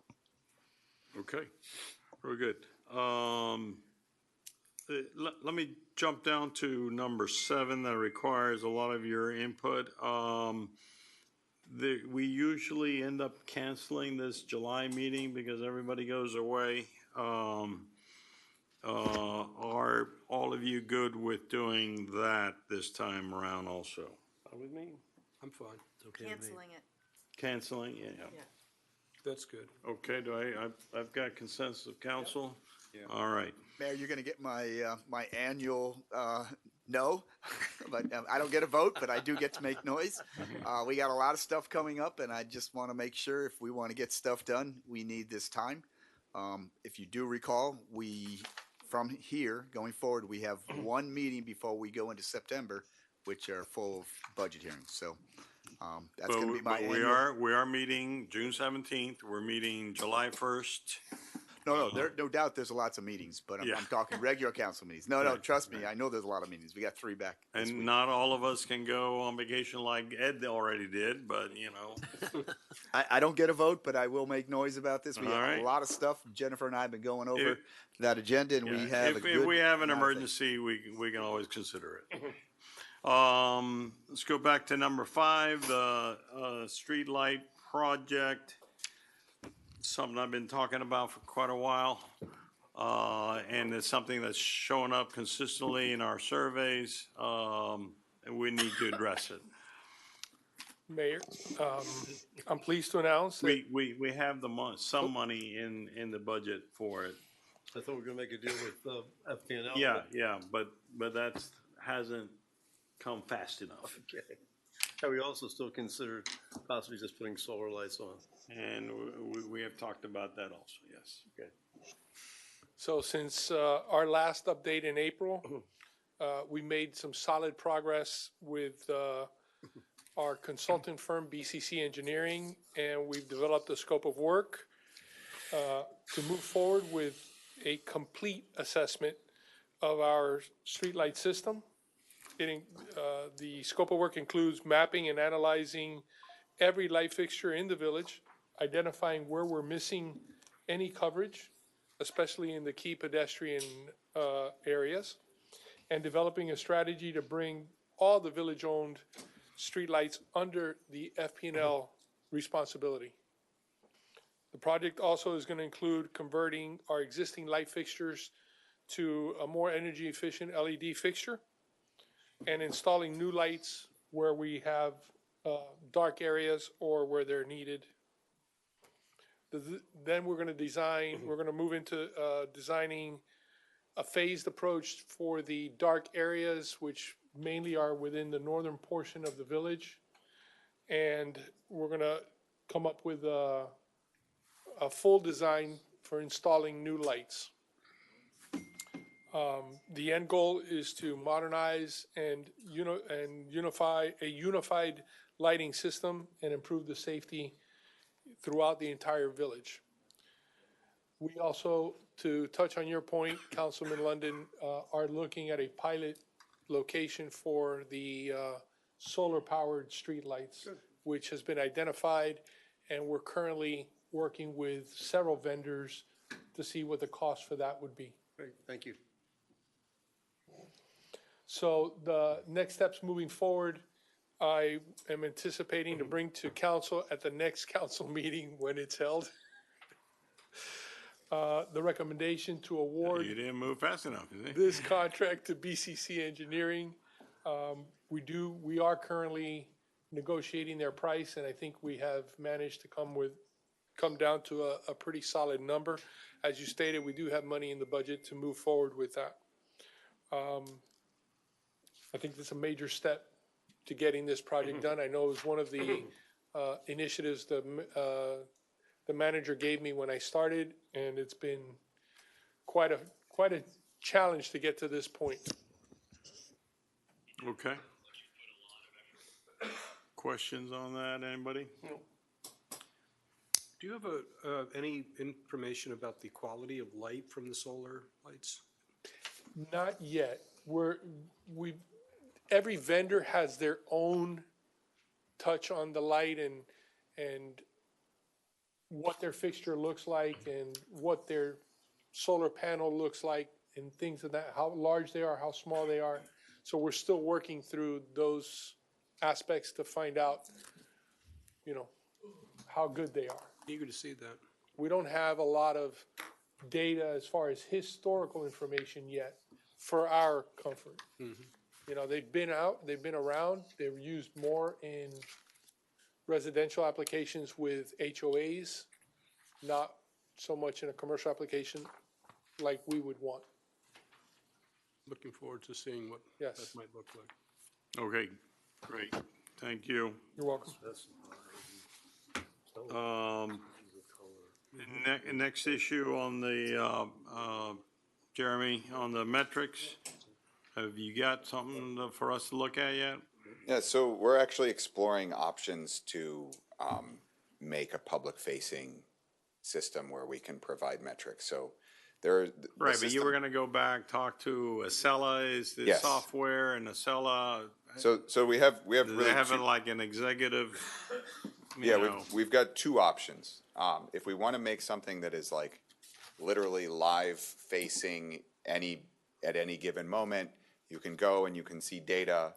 They have that service for about 10 grand annually, plus some additional, we would have to do additional setup fees. Any of these require some setup fee. Or what I would recommend, because I don't see particular value in having that be exactly up to the moment, is we would do a similar setup fee so that we can parse out the data and get a reproducible report. And then we would just post it quarterly and make it public facing quarterly. And that we could manage more in-house. In either case. But I mean, the issue is there, from other cities, who is tracking okay, should it take, 3 days to turn this permit around? Should it take 5 days to do this? Should it take, those norms? Yeah, so there's two pieces to that, though. There is the total permit length of time, and then there's the amount of time that the city reviewers have it in their hands, right? And our typical standard is 3 to 5 days to get comments back to an applicant, and in some cases less. But we always want to be at around 3 days for that. So what I would like to do and what I would like to report on is some of that data, like what is the average time for us to respond versus how long it's in the applicant's side, and then you get the overall picture as well. And you're not there yet? No, the system produces so much data that it's pretty messy and it, like, when we do an individual report now, we sort of download this big data dump, and then we have to really filter it. And so what we would do with an outside consultant firm, Redmark, that works with Acela Systems a lot, is to get them to like systematize that. So we have a repeatable report that we sort of run through a filter, and then it can spit out this report. And I think. And you've had these conversations with a software we have. company? Yeah, we've been working on it. And so like Doral, for instance, has this really cool dashboard that, has all these numbers on it, and it costs them about 15 grand a year to run it. I think we could get by with a quarterly report that's giving you meaningful information. Yeah. It's a little bit less zippy, but I think you get the same thing. So, Jamie, I think there's a need to quantify like things that says, okay, how long, somebody comes, like these gentlemen came in, they made a statement about how long it takes to make a permit, and I saw a face that you reacted to that obviously you didn't agree with that, right? So there's a perception or misperception or whatever it is that certain permits take a certain amount of time, and to quantify that so that we have reality versus what people believe. And a lot of times, as you know, the contractor comes in there with not all the correct information. Right. They apply for the permit, they don't actually fill out the form correctly, and they get rejected. So yeah. Well, actually, that's one of the strengths of their system, is it sort of makes sure they fill everything out correctly. Right. And honestly, we're looking at a new module for Acela that does the same thing, because that's where we find the errors, and that's where we're actually working to correct. Right. Because our staff is turning around pretty quick. But if the overall thing still is taking 30 days, the applicant doesn't really care if it's their fault or our fault. Correct. Yeah. So Even just what you yeah. said, pretty quick, what does that mean? 3 days. 3 days. That's our standard. That's the and benchmark. That's average. right? That's not, so sometimes it's quicker, sometimes it's slower, but not much slower. We're 3 to 5. And Mr. Mayor, you can see just by how much you've seen Jeremy tonight, he's been quite busy for this last month. We've thought this, we've concepted this, we know what we want to do. Just give us some time to get it, and I'll get it to you on July 29th. Well, thankfully, my team has been great. and- Funny, you're a funny guy. I still get it to you on July 29th. I heard that too, that was great. The team's been working on it, though. Obviously, I think the guys are still there. It'd be interesting for you to have a conversation with them. No, also. we have been. We're collaborating. Like Okay, great. we want to roll it Their out. brains. Yeah, definitely. Great. Okay, those are the things that I have. Things that you need to get to, or anybody else have? Mr. Manager? So just, obviously, we gave you the hurricane prep update. We're moving forward with that. I know I saw the deputy fire chief here, but just as we move forward, we're moving forward well. We do have a hurricane exercise on June 18th coming up next week. We still also continue to offer, if there's any That's council. not July 29th? No, we may have another one. We'll invite you to that one as well. We still have the offer open to do the class to the council members if they'd like to do that. We obviously offered you the opportunity for online, but if you'd like to do it in person, I know I have 2 council members who'd like to do it. I'd love to get to 4. So if there's 2 others who'd like to do it. You passed on the information, I'll take a look. Yeah, you've got an email. I can't remember. It's like GS 412 or something like that. But what it is, it's an elected officials, senior officials guide to emergency management. Oh. And so there's one that you can do online, and there's also one you can do in person. I mean, I might be interested in that. Okay, all right. So I'll get with. I don't see Dan's right there. We just got 2 more, so we got 4. So we'll come back to you. Chief and I will come back to you tomorrow on potential dates. The other one I want to bring up is just an update, and I think hopefully you've read through it. Our 2 items at the state, which is the stormwater project for the outfall dissipator and the radios. Have been both approved by the House and Senate, and will go to the governor when the budget goes. And also our 2 items at the federal level, the stormwater system for Zone 1 and the hybrid reef are both being reviewed by committees. Your guess is as good as mine as to how they come out the other side of the committee. But right now, they're being reviewed. Our councilwoman has submitted them and submitted them in full. And we'll be tracking those with our federal lobbyists through to August is when they normally come out of committee. Yeah, and I don't want to seem negative, but this fight that's going on there between the House Speaker and the Senate President and the governor, there's going to be carnage all over the place. The budget's going to be interesting. Let's just see.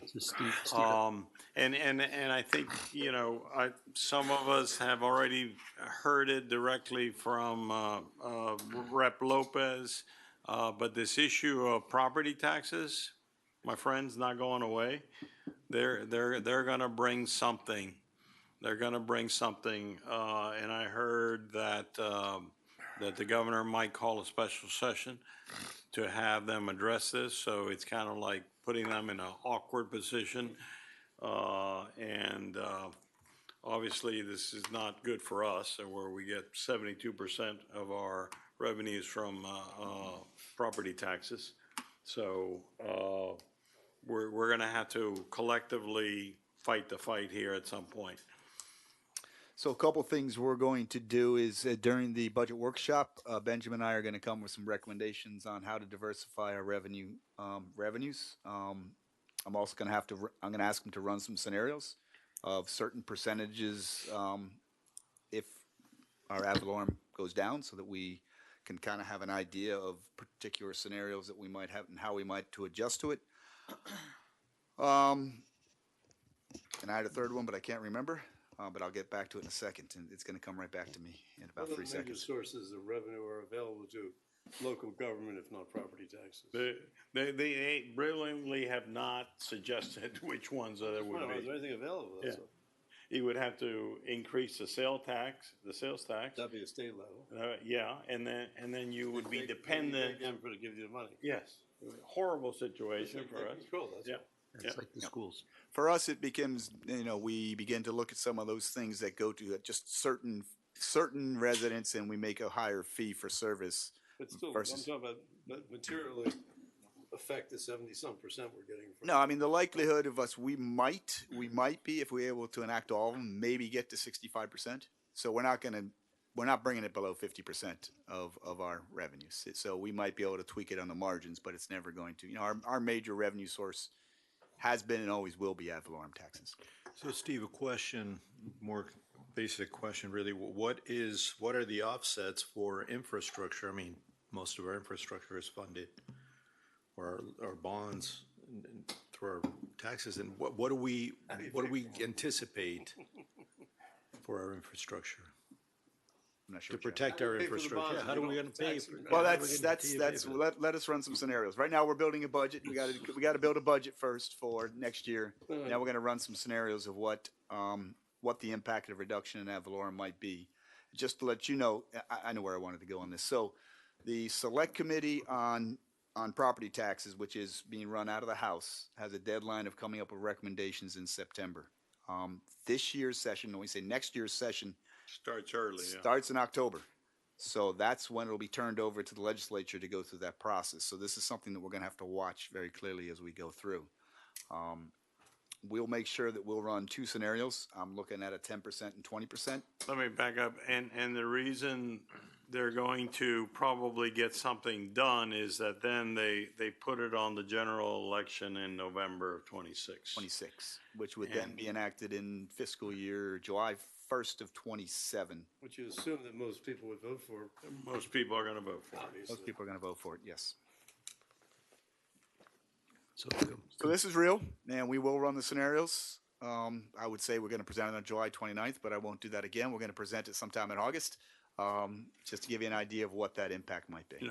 Like I was talking to a state rep, and he's talking about doing something with the homestead, with the, what do you call these? The Homestead exemption.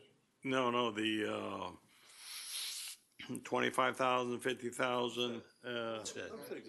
Exemptions. Okay, the size of the exemption. Oh, okay. Yes. He was talking about. Okay, and that sounds like an easy fix. So we'll just increase the size. But there are counties that if you do that, they would be completely they would be gone because they would have no tax in.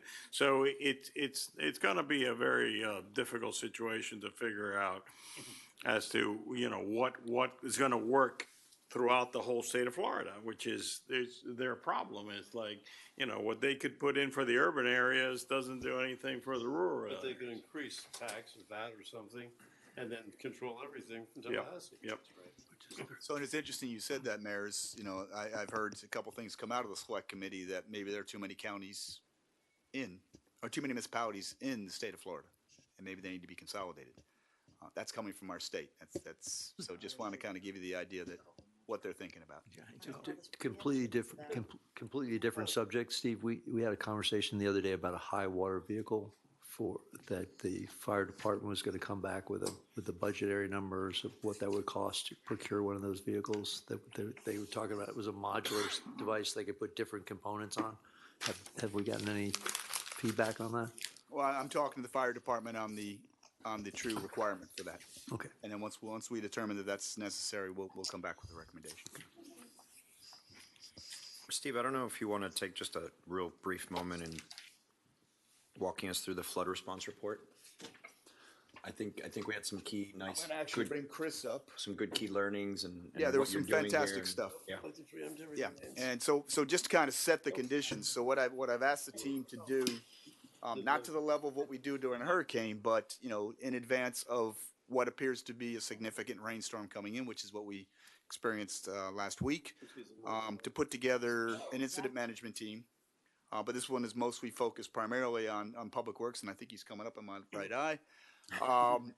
But similarly, also with police, we lost power, so we had to control intersections. And we also ask our firefighters to go out and patrol and make sure we're not losing anybody in any of the flood areas. I think we had 7 vehicles that got caught. But I'm going to turn it over to Chris. He can kind of talk about You can summarize for what us. we experienced Yeah, and what the What you outcome was. learned, how we're doing, how did we fare? The system came through, sort of, let's say, perfect storm scenario. Obviously, we received approximately 3.5 inches of rain. Now, that's 3.5 inches like this, but low-lying areas, all that water funnels down to our low-lying areas, especially around the K-8 Center. We saw areas that had anywhere between 14 to 16 inches of water, standing water. As the manager said, we did see some vehicles, electric vehicles, and a lot of golf carts that couldn't traverse that area. It was also high tide at that moment when the system came down. So the water had nowhere to go. With a positive flowing system like we have, we were stuck. As the tide receded, it helped us. The water flowed out. It would have been by about 10, 11, 12 o'clock. As we got to low tide, we saw a good portion of the island was already dry. Was that 9 hours? Was that? 6 did to it 8, go 9 It was from about 3 6 hours. Okay. 6 to 8 High to low hours tide. from the time that it went from high tide, and that rainstorm hit right at peak high tide. To get to low tide, you have to get to low tide for that volume of water to move out. The capacity of our lines are so small that to move that much water, that volume, it takes a long time. So we saw a lot of flooded areas throughout the village, but the water receded rather quickly. Okay. And I want to bring up a quick, if I may, and I know we're already moving forward with stormwater, but the issue is, and I brought this up before, Ocean Lane Drive. It's really, it's chaotic. I don't know how to describe it, because you got so many people that are coming out or trying to go into the condominiums. I understand the flooding at the residential areas, fully respect that, that's where we're moving forward, but as a resident of Ocean Lane Drive, I see the chaos, I see the mayhem that flooding causes. So can we do something? I mean, I'm not asking for much. You missed my comment earlier this evening, where we're going to look to redevelop the wells on Ocean Lane Drive. Yes. Good. So I think that's our I first missed step. that, I really did, but I'm glad you I said threw it. you one and you didn't hear me, but He's eating pizza. I know. but no, I think that's the first step. Let's take a look at the infrastructure we have, and if That's that it. solves the problem, good. If it doesn't, we might have to add. That would some be a additional- great pilot project for wells and see how efficient they could be. Be doing that entire community a great service. Yes.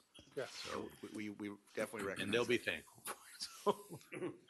Did you say cars were stuck? Yes, there were approximately 7 vehicles that were stuck throughout the village. There were no Corvettes stuck anywhere?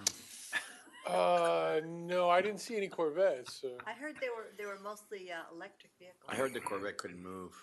Funny, yes, there were probably the majority of to them were stay at home. electric, but I saw a couple vehicles that weren't electric that shouldn't have tried to traverse it, yes. We went through in a pickup truck and it was up to the door. The debris left behind, how long did it take you to sweep that up?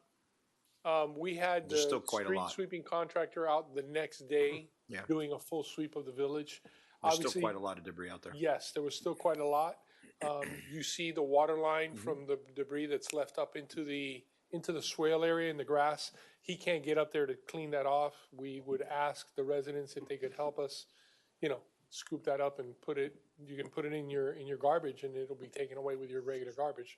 But a lot of the larger debris came down into the catch basins, and we had crews go around and sweep those off, which is one of the lessons learned for the future, to have more staff come out and remove that debris earlier on. The quicker we can clear those drains to get the water flowing, the quicker the system can. You identified some wells we need to redevelop? Yes. Were the these ones on wells that Ocean Lane Drive. we hadn't identified that were on plan to be redeveloped? They have not been redeveloped, but they had been cleaned within the past 3 years. But we're gonna go back and look at them and see if we need to fully redevelop those wells, because the pumps were running. Those are injection wells, and the pumps were running. I was out there personally. Yeah. But we just couldn't move that volume of water into those wells. There's a maximum capacity that they can take also, right? Right. So, Have we, maybe it's Jeremy, not you, but when a contractor starts to build a house, we require them to put a screen on the inlet. On the catch basin. on the inlets, yes. So, and the question is, when they're done construction, before we give them a CO, do we also go and make sure that they've taken the thing off? Or they just, because, let's face it, as a contractor, you're gonna forget about it. Unless somebody tells you. They're required to. They're required to before they I get know a they're CO. required, but the question is, when we do the final inspection for the CO, is that on the checklist we have? I mean, I've never seen it on a permit card. In other words, you get a permit card, everything you check. Maybe that's something, make sure it's on a permit card, so to make sure that's good, because obviously, they're done, they leave, and we forget about it. All of a sudden, we have debris and backed up. It's just a thought. When Something simple, just put another check on the. It is on your procedures. It is. When the building department issues a CO, they will call us, Public Works, to come with them to do a final inspection before that CO is released. Okay. And I have staff that goes and checks all those drains to make sure they've been cleared. Now, that being said, what's happening currently throughout the village, so that there's a better understanding, is you're giving a CO to a home that's being built in this location, and then 3 houses down, we have a new one being built, so that structure still has to be protected. I understand that. So in some I cases, understand that. we're kind of transferring from one to the other. Understand what you're Yes. saying. That's fine. I'm sorry, Chris, that also causes backup, actually. Those screens actually make the drains less efficient than more efficient. So, I mean, yes, you're keeping debris out of there theoretically, but what it really looks like is that they're just backing up. Correct. So they're becoming less efficient. So they're actually causing more problems by having the coverage than benefit, because at least that's what's happening in the ones I'm observing. In a rainstorm, yes, they're less efficient. They're not letting as much water seep through, correct? In areas, for example, in this storm where we had that significant amount of water, staff went out and opened the catch basins and opened the drain and lifted out those filter fabrics to let the water come through faster. I think that the better idea is just like they're responsible to keep the water control on their lot when they have the house developed. They should be responsible to keep the water controlled on their house when the house is being built, because that's where the fundamental problem is now, is that the debris from the construction site and the concrete and all the dust and all the rest of stuff, that's the stuff that's flowing into the drains and causing a substantial amount of damage to the drain. So if we're requiring them to have the house fully, so no water comes on the house when the house is finished, they should be under the same criteria when they're building the house, if it's possible to enforce. What we found in all these storm events with the drains was what causes the most impact to letting the water filter through, believe it or not, are palm fronds. Yeah. Yeah, you get 2 or 3 palm fronds on there, the drain is done and it won't. But what it can't about filter through. all the sand that's coming off these The constructions? sand is filtering through. But aren't for they the most plugging part. up all the pipes? It'll get into our pipes, and with our yearly cleaning, we will clean those out, yes. But it's not impeding the water at the surface from getting into the drain system. What about mulch? Mulch will get in there if you can buy mulch that it doesn't float. That's the best, but there is mulch that floats and it will float down. And again, it's what will start the drain from, or clogging the drains. But along with that mulch comes the palm fronds right behind it, or the large branches. And that's what clogs the drains. I'm telling you, palm fronds are the worst for the drains. Okay. Yeah. All right. Drain 101. Anything for the good of the order? Any other Mr. Manager, good? No, we're good, Mayor. I think we had a good meeting today at the City of Miami. We have Commissioner Rosado that was appointed to, or elected to District 4. And I think we're going to have a friendly commission, City of Miami, so I'm looking forward to that. Looking forward to that. All right, if no other business to be conducted, I need a motion to adjourn. Moved in second. All those in favor say aye. Aye.